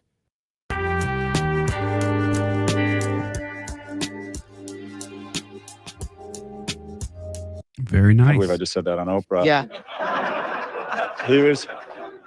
He was married and divorced. I can see how you could think with it. I'm just trying to understand how he listens to it. But anyway, okay. Married and divorced 4 times. Started his 3rd marriage while he was still married to my mom. My father was not an especially high character person in terms of how he treated women and how he treated my mom. And so not having a male role model around, he moved away. I think took quite frankly, a toll on me. But what the worst part about it was he wasn't very good to my mom. He wasn't nice. And the lesson I carry forward as a father, I do think the best thing you can do to raise good men, quite frankly, is just to be a very loving, supportive partner. You want good men who are more secure and better in relationships. They will model you. You can tell them whatever you want. They're just going to watch what you're doing. The first rule as a man is you need to be very good to their mother. Even if you end up going through divorce, the more generous you are, the kinder you are, I think your sons are going to notice that and going to model it. My mom was, every day, when you get older, you get more thoughtful. That's the good news. The bad news is you get more thoughtful and you start thinking about, how did I get on Oprah, right? Mm. So I want to ask you, gentlemen, do you guys, hey, LA Project, good to see you, sweetie. Hey, what up, LA? It's an open panel. You feel welcome to come up, okay? This is a really good show, but how do you guys feel about what Dr. Yeah, salute. How do you guys feel about what Dr. Galloway said that, men teaching their sons by modeling, just being good to their moms? What do you guys think about that? Yeah, I kind of agree with that. All facts. I think it's all facts because let's face it, parents are the first teachers of the children. They're going to model themselves after their behavior. Whatever they see the mom or aunt or dad doing, that's what they're going to pick up on. So if your dad's being a horrible person to your mom or vice versa, that can have a bad effect on kids. So yeah, being a good partner to each other is important. Whereas the mom or the dad, both are important. Good moms and good fathers are important. Yeah. He needs to interact with men as a boy. Mm-hmm. That's yep, that too. First the father, but if the father's not around, there needs to be somebody. Wait, I'm fortunate to have both. Interact with regularly. I agree. Oh, go ahead. Yes, go ahead, sweetheart. I feel you though. I mean, yeah, I kind of agree though in some kind of way though, but I just say it's like both how. I think it's just both of them know how they just treat each other though. I think I'm just a fortunate case to have both, and they kind of did good and everything like that. For me, the only reason I stayed single though is because of faith reasons. I'm staying a virgin. I'm staying single for a good reason because I want to get married one day. And basically, culturally for me, I don't believe in pre-marital dating. Because it's like a temptation into one thing to another. It's not that I'm not shaming people who do so. If you want to do it, do it. But me personally, it's not that type of thing. And also, though, my mother just basically wants to help me find the person who's right for me. It's not that I can't do it myself. I could have done it myself ages ago, but it's just more like I need assistance as well, so I don't get taken advantage of. It's not blaming the other person. It's just kind of true, though. Lately, I think when I was 14, the girls approached me wanting to date. I said no. And Okay. I said it respectfully and I told the truth. Because one, I considered their feelings, their time, and how they took so much effort. I appreciated though they actually, took their time to actually ask me though. And I commend them for that. But me personally, I said no, thank you. Because it's like pressure though. Because look, everyone else was doing it. Everyone else was trying to get me into it. And I was like, no, it's not that I'm not into that person. It's that it was pressure though. Instead of me naturally thinking that. No, I understand, and we've talked about this before, Riaz. Yeah, I respect that. yeah. Your but I'm gonna go ahead. I'm gonna continue playing the video, okay, Sweet Pea? Okay, Because sure. it's a long video. I might actually skip through it so we could get to the good parts. But let's listen a little bit more. And the way I got on Oprah was one, I'm a product of big government, the generosity and vision of California taxpayers and the regents of UC. I got to go to UCLA and Berkeley for almost no money, had a 74% admissions rate when I applied. This year was 9%. But also just the irrational passion for my well-being and my mother. Every day, I remember going to lunch with my mom. I was a teenager. I was 5'10" with terrible acne, 110 pounds. And she would literally stop and go, "You are so handsome. I can't get over it." And she would sit there and stare at me. Anyway, if you believe, if you say to a kid every day in, explicit and implicit ways, "You're wonderful," I just don't, I think at some point they start to believe that. Yeah. So that confidence is still with That's me. really one of the first things I underlined on page 28 when you said, this is something for us all to remember. Having a good person express how wonderful you are hundreds of times changes everything. I was tethered. I'd never thought of it that way before. Having a person express how wonderful you are hundreds of times actually tethers you in a Yeah. way that nothing else can. Yeah.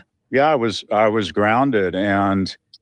And the thing is, and this goes back to mentorship, and there's a lot of men in this audience. And by virtue of the fact you're here, you probably have your act together more than you realize. Yeah. And there's a fear that you need to be a CEO or a baller or an adolescent psychiatrist to get involved in a young man's life. It is so easy to add value. What I would suggest is masculinity is taking care of yourself, taking care of your community, taking care of your country. But I think the ultimate expression of masculinity is to get involved in a young man's life. And the place to start is with single mothers in your workplace. You just want to come over and watch a ball game. Would you like to hang out? I'm washing my car this weekend. Would you like to come over? No, I disagree with that. You're muted. You're muted, Mahogany. I thought that was a great place to start. Let me ask the question, then I'm gonna go around. I want to hear all your answers. Why do you think more men are not mentoring young boys? Why don't we see more male mentors? I know we do see some, but why do you guys think?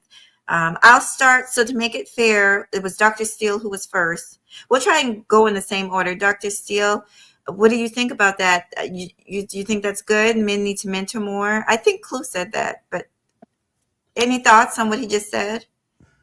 Well, I think the male person who should really be that role model is the father.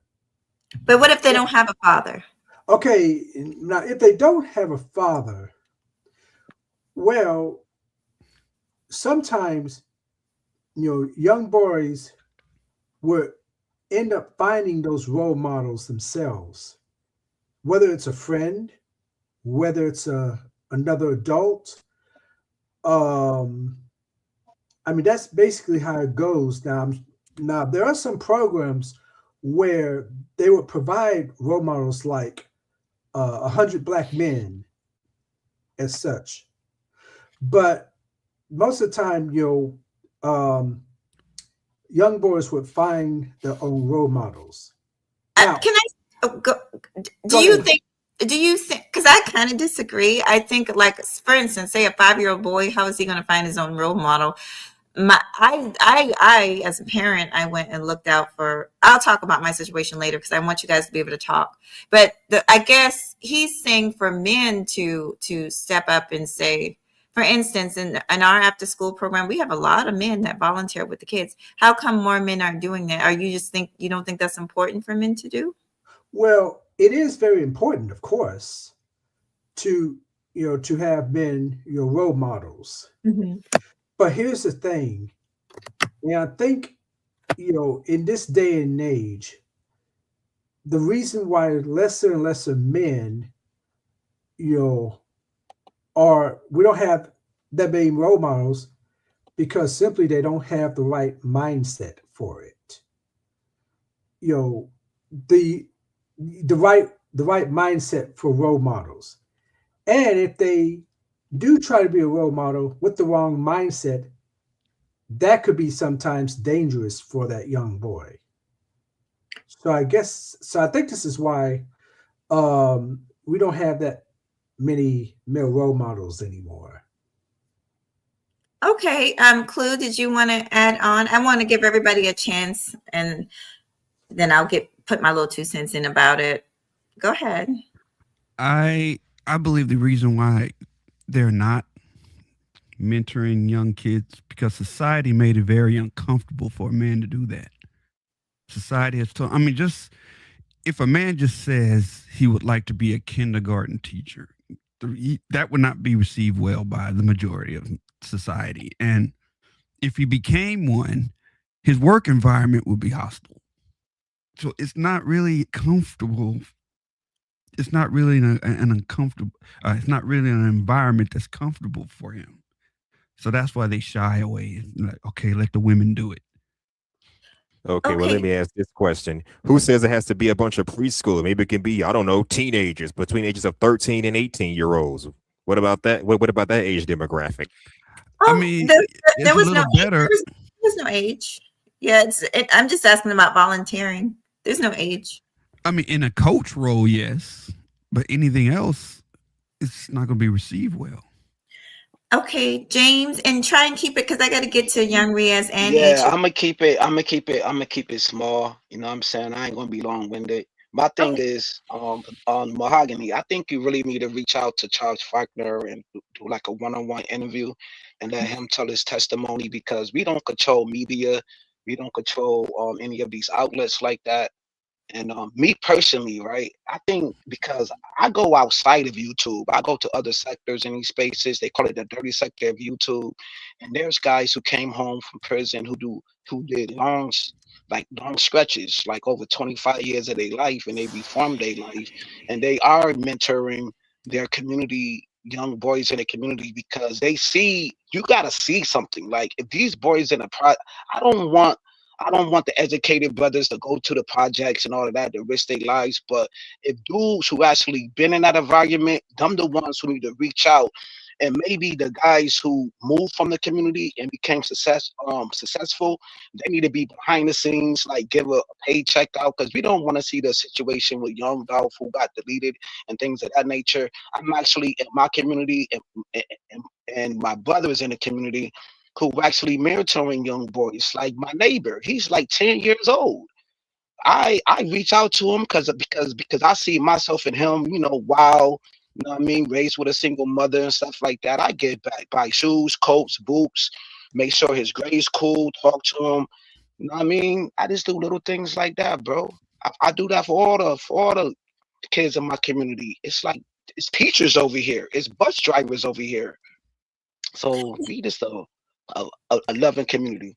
All right. Okay. No, I'm going to add on to everything you guys are saying, but I'm going to give Young Riaz a chance and then go to H&M. Okay. Mhm. Do you have Wait, anything so you I get want you. Do to you have say about? anything to add though? Wait, so what's the question though?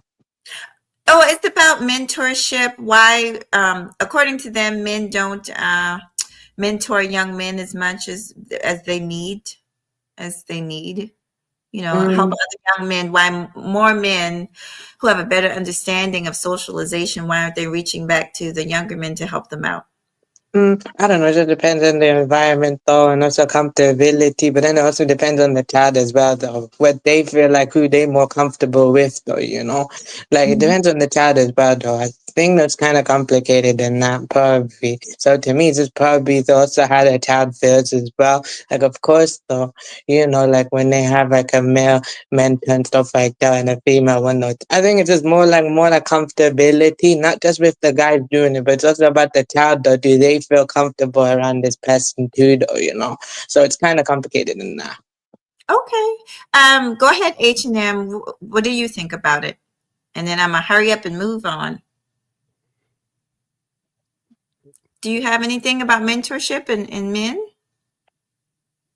Oh yeah, the old mentorship part. Well, I kind of want the comment of what Clue said. He said by age 16 it's too late. Well, that's why I say maybe at least 11, 12 years old. But somebody else said even by middle school is kind of too late. So my question is, what age should we start mentoring kids? 6, 7, 8, 9? Because The I beginning of believe school, because 5. I mean, think about it. We have the juvenile justice system for a reason to take kids who we felt like it was too late for them and try to reintegrate them back into society instead of treating them like grown adult criminals. Trust me, I did some internship for a juvenile detention center, and I've seen the stuff that those kids. I hear about the stuff that those kids have to go through, so they don't see it as being, oh, it's too late. They're 16, 17. It's too late. So I'm not even sure that's the right mindset to have either. I mean, everybody got their place. There's only so much you can do depending on where you stand. But to say 15, 16, anything above middle school is too late, I don't know. I don't think I agree with that 100%. Just saying. No, I understand what all you guys are saying, and I agree. I'll use my son for an example. For me and his dad, like I believe in the after school program. I've talked about this at nauseum. And LA Project, I just want you to know, since you're a content creator and I know you're one of the ones that I'm going to make my way over there. I will give you a wrench later on. I'm trying to downsize wrenches, but if you're a content creator and I know you will get a wrench. I just haven't done it. But basically, let me just say this. Yeah, since he was little, we have kept him in swimming lessons and karate lessons, all done by a lot of men. He was always surrounded by men. I think it's up to adults to really find mentors for their children. If you're a single mom, I think it's vital for you to find respectful men, not just any man, but men that you can trust, because children are vulnerable, whether they're boys or girls, they're vulnerable. So you need to find real good people to send your kids to. But my son grew up and there were so many men in his life that weren't his father, but like he had coaches. And I just think that makes a child a well-rounded adult. I think it's very important. Um, I would say for boys and girls, but especially for boys, to have some kind of male that they can talk to and go to. There were times when my son got upset with me. I knew he was upset with me, but he would talk to his coach. So great advice. And I agree with you, H&M. I understand what people are saying. I'm going to let Exiled One up here. Give me 1 second, Exiled One. I do think the younger the better, but I agree with H&M that I don't think it's ever too late. And that's why we need people in all these different fields, right? Teaching all these different things to different age groups. Like his karate class was as young as 4 years old all the way up to 18. So Oh yeah. and it's Okay. never too late. Don't give up on them. I'm gonna And let Excel one up and hey Misha. being a Hey, self-defense practitioner okay. myself, that's good for them. Yep. I feel you though. I'll be real with you. I used to do I'm kickboxing and I confused. did taekwondo, so I kind of understand. So I Hold on used a to second. do. I don't know why Misha doesn't have a wrench. I never took Misha's wrench away, ever. Misha, did you change your channel or something? Misha has always had a wrench here. She's one of my Probably. new ones. I'm gonna fix that, y'all. let me let Exiled One up here. Exiled One, go ahead and go. And then once he gets through talking, I'm going to go ahead and finish playing the video. And we'll probably stop it. We're not going to watch the whole video because it's long. And then we'll review the second part of the video. I think that sounds good. Exiled One, did you want to say something? Salute, Exile. Salute. You got something to say? What's going on, bro? Yeah, for some reason my mic muted on some weird stuff. But I think men can give good advice if they're good men to other men. But honestly, I mean, it's all about compatibility. I mean, yeah, like the gentleman on panel said earlier, first of all, you do have to be complete and whole in yourself, because any unhappiness with yourself, the other half is going to pick up on that. But I mean, as far as a one-way road of teaching someone how to find that one, if it was that easy, everybody would have that one.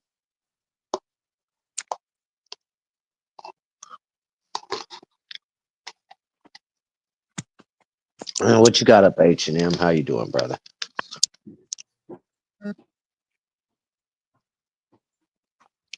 Oh, I'm doing good. I'm doing good. I had to step away for a bit. Yeah, shout out to Kels, I ain't seen you in a while, man. he be everywhere, just like me. Bro, hey, you know I be everywhere, man. I know you bros up here for a minute. You know what I'm saying? Salute to you, bros. We never had no real smoke with each other, man. And I like having panels like this where it's well-rounded, well diverse. We all got our own opinions, but we are trying to come to conclusions to help these young bros, these young male young boys out here, man, because we see it. We see these young bros turning right now. Now they going to the quarter zips. Now we see this on TikTok, we see this on YouTube, we see this on Instagram and things like that. Even in the, I was gonna say though, cause even in the music as well, I kind of know a UK rapper. Basically, they got D. Basically, he recently started to rep those, quarter zips though, cause he's mostly known for like the tracksuits and the other stuff. Though he's a UK rapper. Though basically, he's even starting to wear quarter zips, cause he's noticed that though, and he's trying to rebrand a bit. He's changed up his sound. He's changed up his sound a bit, Like he lives that life though, basically. He lives what he raps though, but he's trying to basically change his life, because this time though he's been in and out of jail, but this time it's more serious though, man. This time it's very serious though. That's why he's trying to change his life as much as possible. And he's trying to he's kind of changing up his image a bit. We all find God when we're in serious trouble. What's a Not quarter just God, zip? but I mean like Yeah, we wearing do. quarter zips. Yeah, what's a quarter zip? I've heard that term. Okay. Oh, I'm sorry. I fixed it. Oh, what's up, Blue? I'm still kind of pissed off because, like, have y'all experienced that where YouTube will just change wrenches? Like, that kind of pissed me No, off. not really. No. I've seen so much stuff. I've seen so much stuff in YouTube. It's ridiculous. Whether it's me losing a few subscribers or me losing a view count, I've seen crazy shit happen. I did nothing wrong. I feel you on that though. Isn't it also on the shorts as well though, bro? When you post something, like basically, it takes so long for it to like load how many people actually view, and you have so many people interacting type thing. Well, I just wanted to be known. That too. I would never do that because me and Misha have been. She's Well, literally also one of my dating. Sis, I would strongly suggest if they're claiming they never changed their channel, clicking on it and confirming that is actually their channel and not somebody cloning their account trying to get a wrench to do some crazy stuff. Oh, that's Misha though. That's her. That's her. I know about Misha though. She's cool though, but yeah, I feel you. We're also friends on Instagram, so I know that that's her. Okay, so you confirmed. It's stuff like that pisses me off though, because then people think that I did it on purpose and I didn't. That is, you're welcome, sweetheart. So we're gonna move forward. Because this thing is long. I'm gonna probably cut it off soon though, so we could finish the other half. I would encourage you guys, H&M, you do content. I don't know if you do content, James. I don't know if you do content, Dr. Steele, but continue to do this Oprah thing is really very interesting, and I'd like to hear all of your opinions about it. I'm gonna try and fast forward through the video though. Here we go. Okay. But that really is the single point. And even just saying that boys needed men a few years ago was seen as triggering. What, women can't raise men? Of course they can. But the research is clear. Boys need men, and there's an absence of them in our society right now. Yeah, I remember years ago doing a show and a lot of women, single mothers, getting offended when the experts said at that time that you can be a great mother, but you can't be a father, because a lot of mothers think that they are also the fathers, but men need male role models, period. That's what you're saying.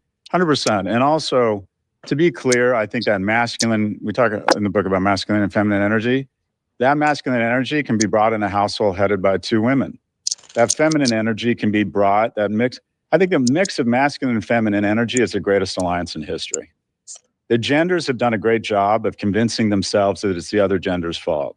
And I hold on to that the greatest alliance in history is a mix of the wonderful kind of healing, nurturing, gracefulness of femininity and the more risk aggressive, more what I'll call protective instincts of masculine energy. But I want to be clear, neither of those attributes are sequestered to people born as men or women. My closest male friends tend to be more feminine in nature. I'm drawn to men who are more caring. But I do think masculinity comes easier to people born as males.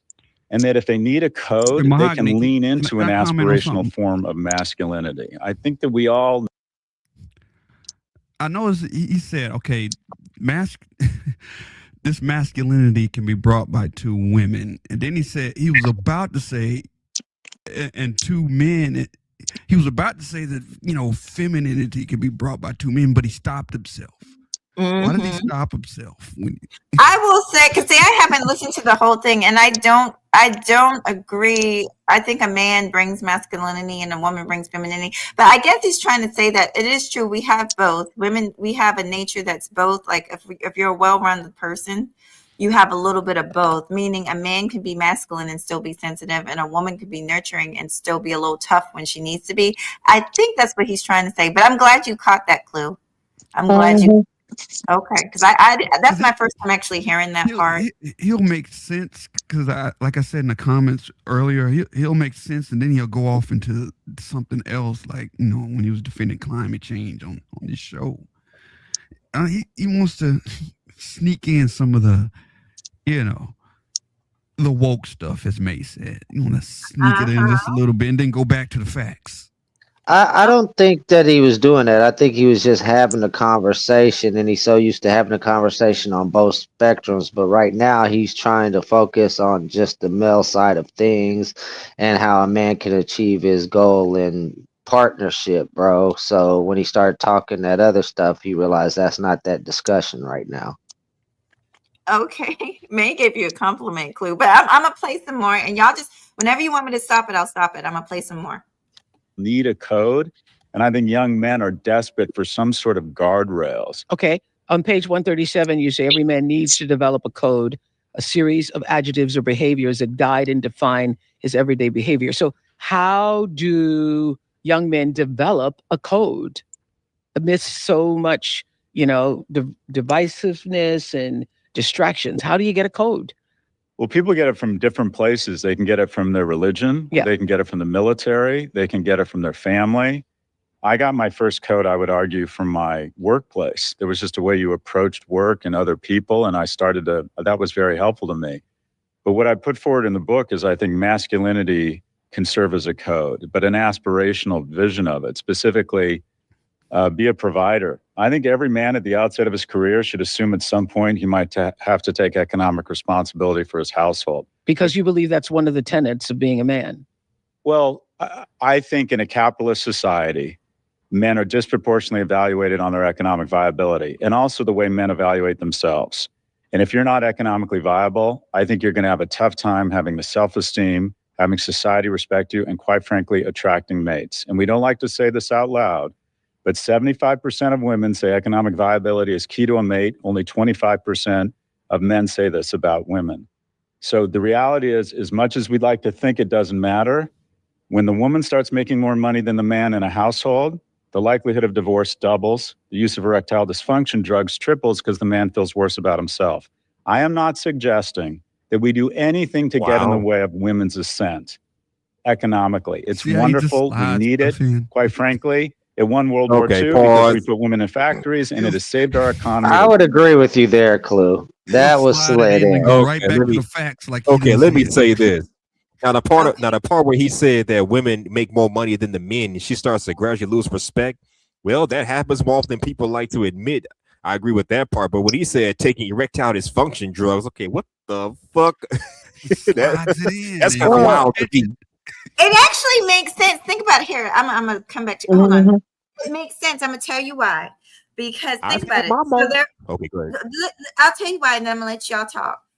The reason, so they're having issues, and I agree. I 100% agree because women are just different than men, and we don't really like it when we're making more. We feel like we're pulling more weight because I'm just telling you how women are. So there's a lack of respect. So if a woman feels like she's pulling all the financial weight and she's coming home having to cook, clean, having to do it all, so there's probably less sex, there's less love making, and so the man's self-esteem goes down. It's all connected.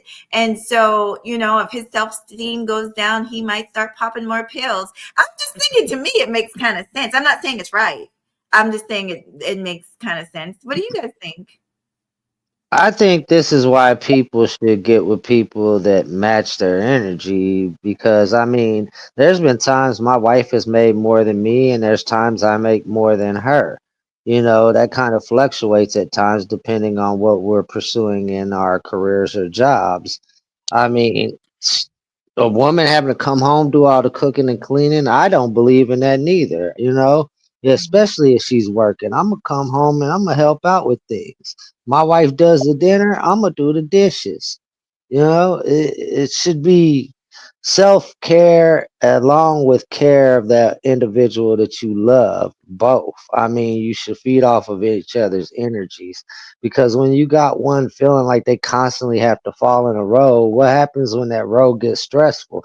Are you going to be the person to be like, oh, no, that's your responsibility? Or are you going to love your mate and try to relieve some of that responsibility at times? I Yeah, but let 100% me say this. The most I've seen men do when they're depressed is start smoking, drinking, maybe taking some kind of drugs. So I kind of see how it ties in. But will that affect your sexual performance? I don't know. Liquor makes me more horny than ever. I don't know. No, Now, I I, don't know. That's What would I know? Let me be real. What would I know about that part though? But the other bit though, yeah, I kind of feel you on that though. Basically, in my home, no, basically, I help out though. Basically, I have to help out though anyway, though that type thing though. So yeah, I kind of feel you on that part. But the part you kind of mentioned a bit though, yeah, what would I know? I mean, I'm just saying, like, to sit that, it's just crazy work that you have to follow a blueprint to have a relationship when relationships can be like, not following a certain energy wave constantly. I Yeah. mean, I get in moods where, I might not want to go to work today and my girl might pull overtime or vice versa. Now, I will agree with the man. If a man ain't making no money or barely money at all, yeah, that's going to make a man feel down about himself. Yeah, Yeah. it really can. And I guess what you do with that So depression, basically, that it's matters too. okay, so basically in a spiritual way, it's basically conscious and subconscious type of thing, though. Basically, like the type conscious and subconscious type of energy they're putting out and stuff like that. That's what I kind of believe in, though. I believe in though what I put out is the same thing I'm getting back, though. So that's just how I see it, though. Spiritual way, basically. Of course, though, it happens in outside of that, though, the reality type thing. But I see it more in a spiritual way, though. So yeah, when you kind of mentioned that, yeah, that kind of true though. Okay, you guys, I'm about to bring it to an end. We're about to end the show. I'm gonna just let this last little bit finish out, and then I'm gonna let you all give me your final thoughts, and I'm gonna end the show. And I think I'm gonna make this a part 2. I really enjoyed this one. I know a lot of y'all didn't see it from the beginning. Watch it from the beginning, and then because it's kind of a long one. Let's just let him finish this last little statement, and yeah, we're halfway through it. Yeah, because it's like an hour long. We'll do a part 2 later. Women are killing it. It's an amazing thing. But as a man, you should assume at the beginning you need to find the certification and demonstrate the discipline and the will to be economically viable. And sometimes that means getting out of the way of your partner and being more supportive of her because she happens to be better at that money thing than you. That is also a form of masculinity. But I hold on to the fact, if you are not economically viable as a man in this economy, in this society, I'm not saying it should be this way, but it is, you are going to struggle. You're going to struggle in terms of what society thinks of you, what you think of yourself, and quite frankly, what a lot of women think of you. Economic, being a provider. 2, protector. The whole point of prosperity, the whole shooting match, is such that you can move to being a protector. Think about the most masculine jobs: fireman, cop, military. And then the ultimate expression of masculinity: planting trees the shade of which you will never sit under. You want to be a provider, you want to be a protector, and you want to be a procreator. And I think that vision of masculinity as a code can serve as really wonderful guardrails for a young man. In the introduction, you say you heard from a lot of moms who say something like, I have a daughter who lives in Chicago, works at PR, and another daughter who...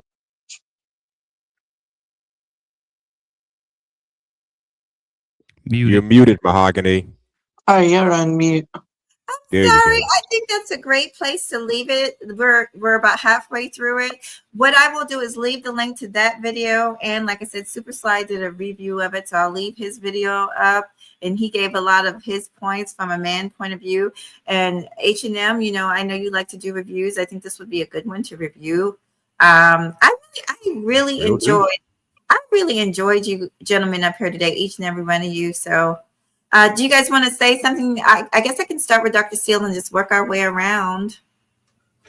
Yes. What I wanted to say is it all starts with you as a man. Understanding who you are, understanding what your standards are, understanding what your program is, understanding the way you move, respecting yourself, and liking yourself. If you can do all those things as a man, you can do your part as a man when it comes to your relationships. You can do your part as a man when it comes to being a father, when it becomes to being a leader, or even when it becomes to being a role model. As I said earlier, the reason why we don't have that many role models, because not that many men have the right mindset. Some of them didn't even grow up with role models. I mean, I could think of many examples of adult men who self-esteem is pretty messed up, or their thought process are messed up, and a lot of them are even playing victim, all because they have the wrong mindset. Okay, well, thank you. Okay, Clue, you're next. Hey, Mahogany, I really don't have closing until we see part 2. Okay, okay. Yeah, Good, come back. just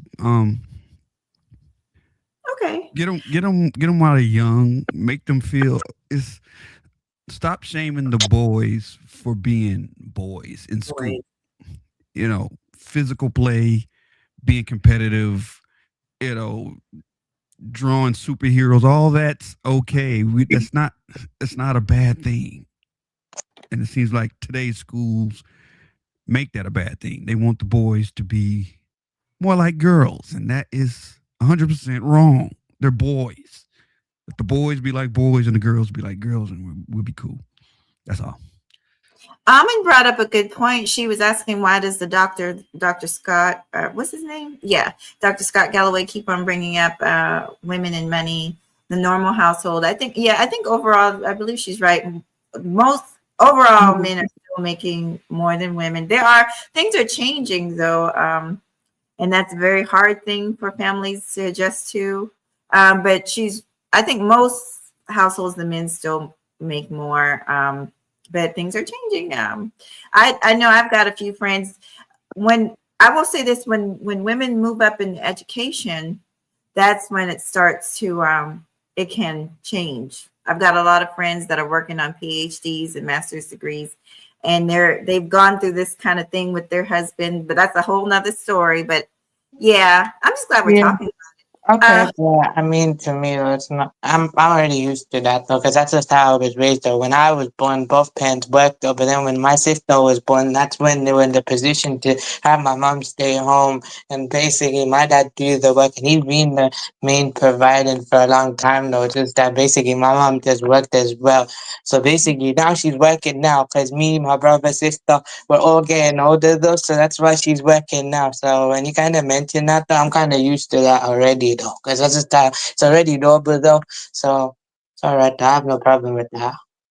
Okay, so I think James was James next, or was it H&M? I'm lost. Oh, I think it's James. James, was it James? well, I think my last thought to say, I think the last thing I got to say that everyone else, please leave a like, comment, share, connect to the host, and connect to everybody in the chat and on the panel to help us grow, inshallah. And basically, check part 2 out though, and let's go though.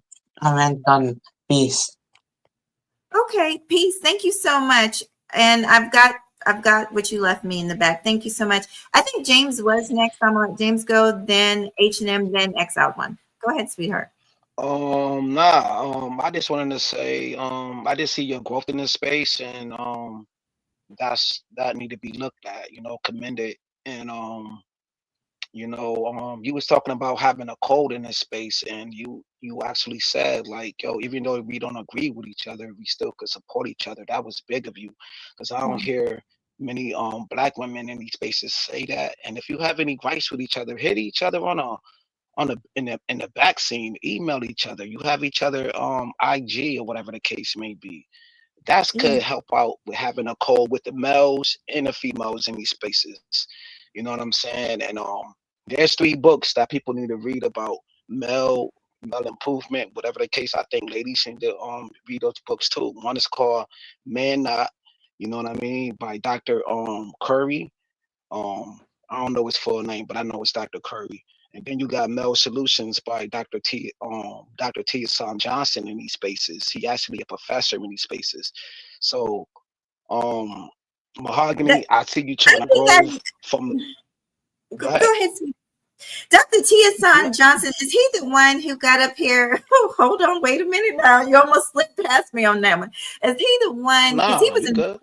Well, Dr. T. Hassan, I don't know if this is the same man because I get confused. Is he the one? Because he's been in the manosphere for years. Is he the one that divorced his wife or whatever? She passed away because she was sick with cancer. But he came up here talking about lack of sex.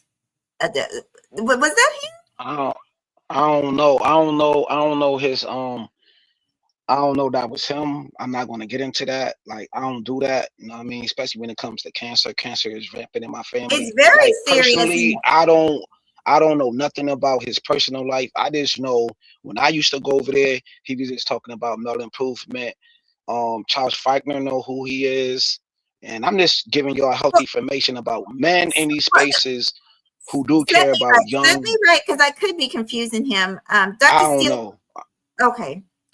There was a brother years ago who had a sick wife. And he just, it pissed a lot of people off because after the lady passed or whatever, he came out here talking about, lack of sex and how he had needs and all this stuff. I hope it's not the same man. I hope to God. Yo, he only been in this space. He only been in this space for like 2 years, 3 years, maybe. He ain't been in this space 10 years though. He ain't been in this space like we have. We've been in this space since the beginning. Like me personally, I've been here for a minute. But Dr. T. Hassan Johnson came through BGS. BGS brought him in this space. So I don't know how y'all feel about BGS or whatever the case may be. That's here no there, but I remember the good. I remember the good days. I remember the good days when BGS used to have things for the women too. He had a whole platform for women. Yeah, he had a thing. Let me tell you about him, and then I'm because I got to get to these 2 gentlemen. Oh, James, you might need to stay up here with me. Stay just for 2 seconds. Let me let H&M go and then X out. Okay, cool. Go ahead, H&M. Give your closing statement, sweetheart. Well, I just want to say, show as always. I'm glad to see you're back to doing a lot. I really miss this. Oh, Pleasure to talk to you. But I'm having a stressful day. I know I write yours to crazy shows. huh? I said, talking to you really brightens my day. I Oh, write I yours too, enjoy. especially with my crazy shows. I love talking to you, and like I said, I've been watching you. Yesterday I had a bit of a bad day, so I didn't hop on anybody's panel, but I did watch you. I know you had a Christmas show, Okay. and you had some gentlemen up Okay. there. You had the same dude that he always comes up. So I wanted you to know I was there. But I Okay. always love talking to y'all. I'll let Exiled One go, and then me and James, and I guess And, Dr. Seal one. and let me say this before I hop on, because I got to take care of some things myself. I feel like it's never too late per se to teach to mentor kids out there in elementary school, middle school, and high school. Now, with adults, that's something different. But when before they're old enough to, as long as they're not old enough to smoke, drink, vote, or whatever the hell, it's still not too late to teach them some morals and common decency. A nice fan, by the way. Oh, thank you. I'm just messing with them in the And it's chat. best to do that.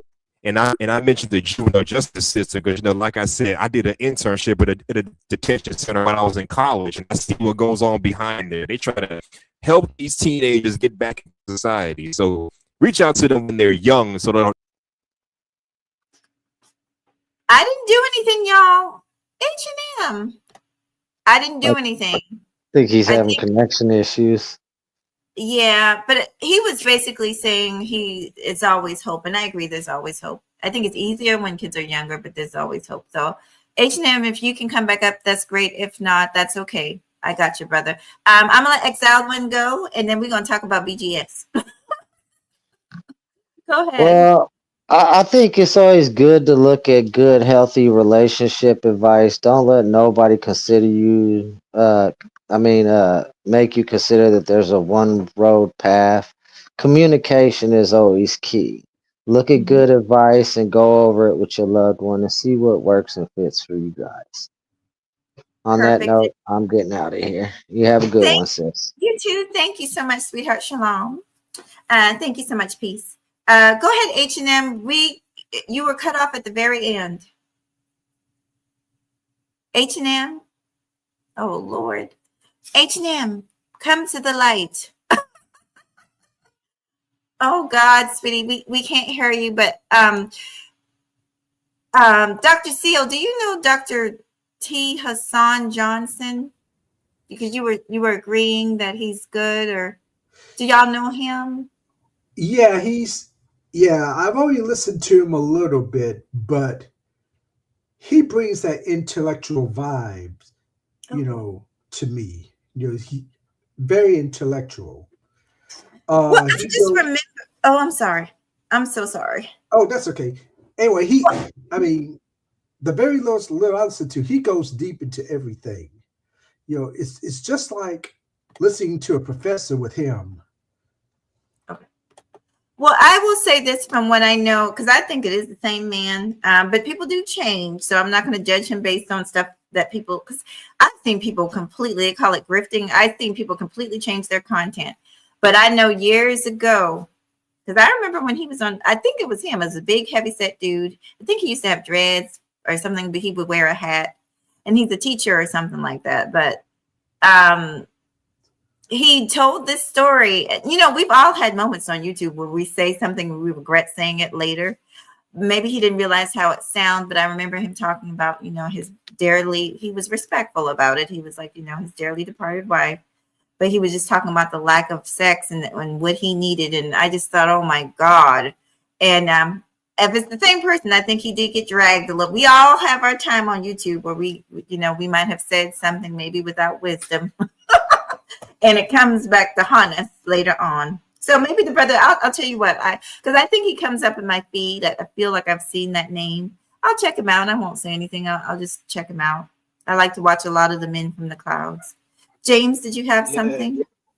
Nah, I'm not going to get on that. I'm not going to get on that right there because that's that man. Mhm. I tend not to talk about.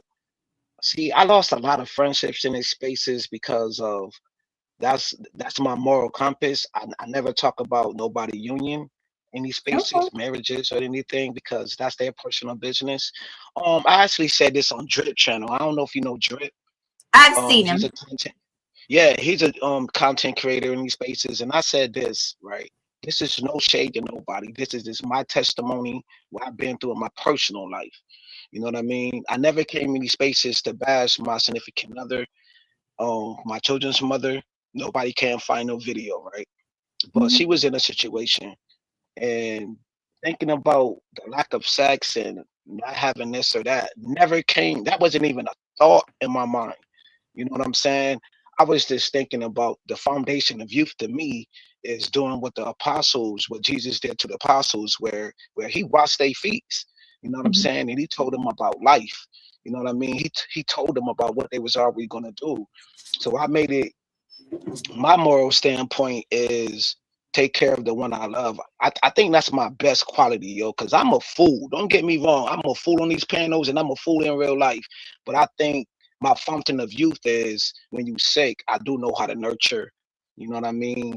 Especially somebody I love and care for. You know what I mean? So that's Well, my best trait. James has grown. I will say that because this right here, I didn't think this was ever going to happen. Uh, we, I cuss James. James cuss me, and so, Yeah, keep it real. but look how far we've come. And I've seen growth. I'm gonna be honest. I've seen growth on you, in you on panels. You're no longer just trolling. You're adding to the conversation in a very helpful, positive way. You're supporting other people. So I've seen the growth in you. That's why you don't see me say too much anymore. Because at first I thought I was like, he's just a troll. He's just a troll. But no, a lot of things you Yeah, say. you said that. You said that. No, I don't think I that remember. anymore though. I don't think that anymore. I I know, really I know. Thank you for that. But like I said in the chat, if you watch the on the virtual, I was like, I'm glad that we got past our situation. You know what I'm um, saying? Because like I said, yo, I seen the growth in you. You know, even though we had our back and forth, whatever. I never did no multiple videos on you. You never did multiple videos on me. We may say something to each other, and we leave it right there. It wasn't no 5 year beef because I had bigger fish to fry within that, all of these years I've been in these spaces, you know what I'm saying? Then I don't want to like harp on women like that. You know what I mean? Like I was going after the dudes in these spaces who was putting false allegations on my name. So that was a bigger thing to me. But me and him squashed that. Me and him good. Me and him good. Be good. I don't want to oh say his name. He good. I did a video on him, like saluting him, giving him praise and all of that. Like anybody who I have beef with, yo, we good, yo. yeah. I And if mean, you do break up a situation, I will say I'm sorry. I apologize to you. I'm not too big headed to be like, yo, my bad. You know what I'm saying? I never said it came at you like that. I'm not too big to be approached. I don't well, think nobody in these spaces should be too big approach. You know what I'm saying? you have maturity. Some people don't have maturity because you brought up Thank you, why thank you. well, it's the truth because what you said, if I could have clipped it, I would. It was perfect. You Right, said you were giving advice to the women, and you said, you know what? If you guys have an issue, email each other privately, do all those things. right, Some people you can do that to, and some people you can't. They'll share the email, they'll share the text, they'll share everything. And so, if you do an email, just keep it professional. Just right, always remember that anything you share with anybody, always be willing to be prepared for the possibility that it can end up on YouTube. right. Um, Then let me harp on this, Mahogany. Yo, we sure, closer sure. together than you think. We closer together than you think, right? Because I just lost my brother in a severe car accident. I'm And sorry. damn, and it's only been like 2 months, yo. I lost my middle brother. I still have an older brother. I lost my middle brother in a severe um oh man, car accident. The lady was getting off from the bar, like she was leaving the bar. I don't want to get too much into it. She I'm was under the influence and swerving to his lane. He was just getting off of work. So I'm sharing this because Mahogany talked about her brother too. And like, I'm not over that, yo. And I reached out to a couple of dudes, but only one dude called me this morning. He called me this morning. He's a shouts out to Bolo TV. He know my story. Shouts out to Mo Love. I mean, these is two people that I love in these spaces. They deep into the Bible. Them people that I go to their platform and I don't wild out. Mahogany, no, I'll hit your platform, yo. If you got smoke, it's up and it's stuck. But I go to these people platforms, I show the most courtesy to them. I don't wild out. I do have my little disperse because I do got ADD, whatever you want to call it. I'm being honest. I'm being transparent, yo. This lost my brother. It's only been a couple of months. And I'm only sharing this because me and Mahogany, you know what I'm saying? I've been knowing her for a while.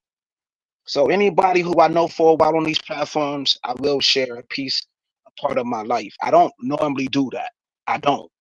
Because I these people will use that and then if we get into an argument, then they'll talk about my family. You can't find no videos of me talking about my family or they family. If me and that person got smoke, I'm talking about you. I'm not talking about your kids, your brother, your mother, your sister, your dog, your cat, your fish, none of that. I got drama with you. I got drama with you only. But these people in these spaces is deviants. So they'll use that and to take that and trying to use that against me, yo. But I'm built for this space. So when you talk about my brother or my deceased father, that's on you. That don't got nothing to do with me. That got something to do with you and God. I'm Gucci.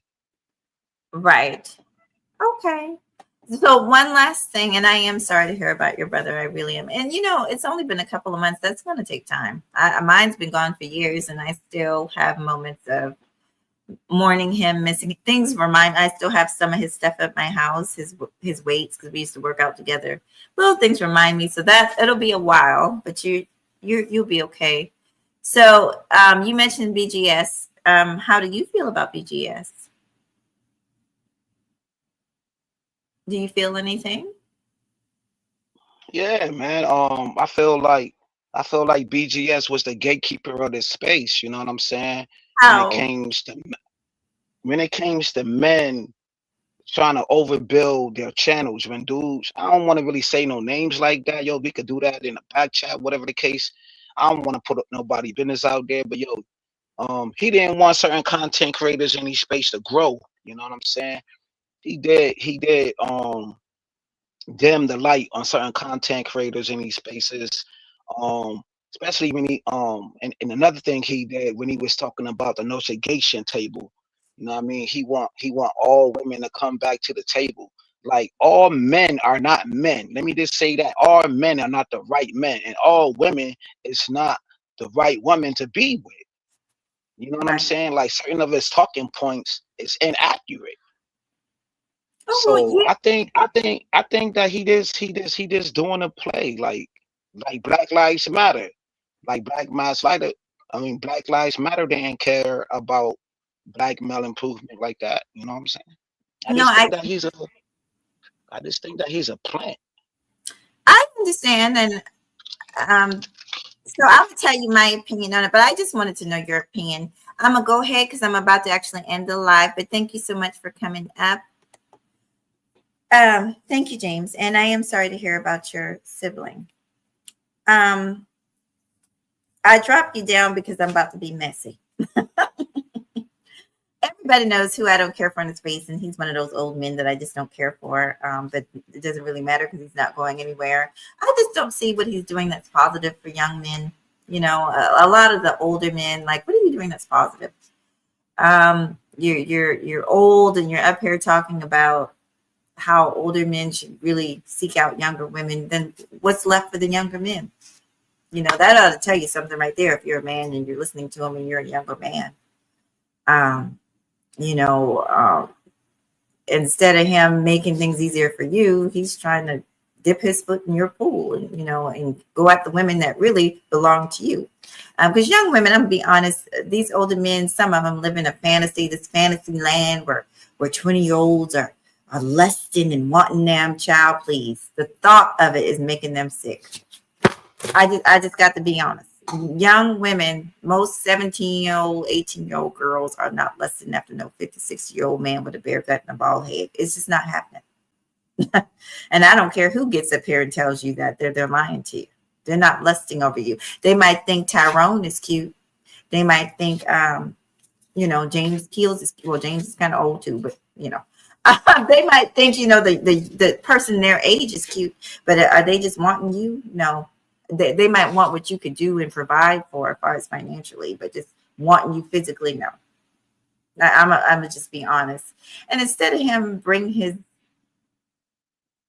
old butt up here and just tell the men the truth, like tell them something that's going to be helpful to them in their life, and it's just a bunch of nonsense. Now I do know he had that woman show, and shout out to the women that participated. There was a lot of women I know that participated in that show and tried to go over there and give a female perspective, and I know a lot of them that did, and they did the best that they could. But you got to have listening ears. You got to have men that are willing to listen and actually listen to what the women have to say. It's a women's panel, but they wanted the men to control the women's panel, and I just thought that's insane. If you're going to have a women's panel, let the women control the panel. Otherwise, it's just women on a man's platform. Let the women control it,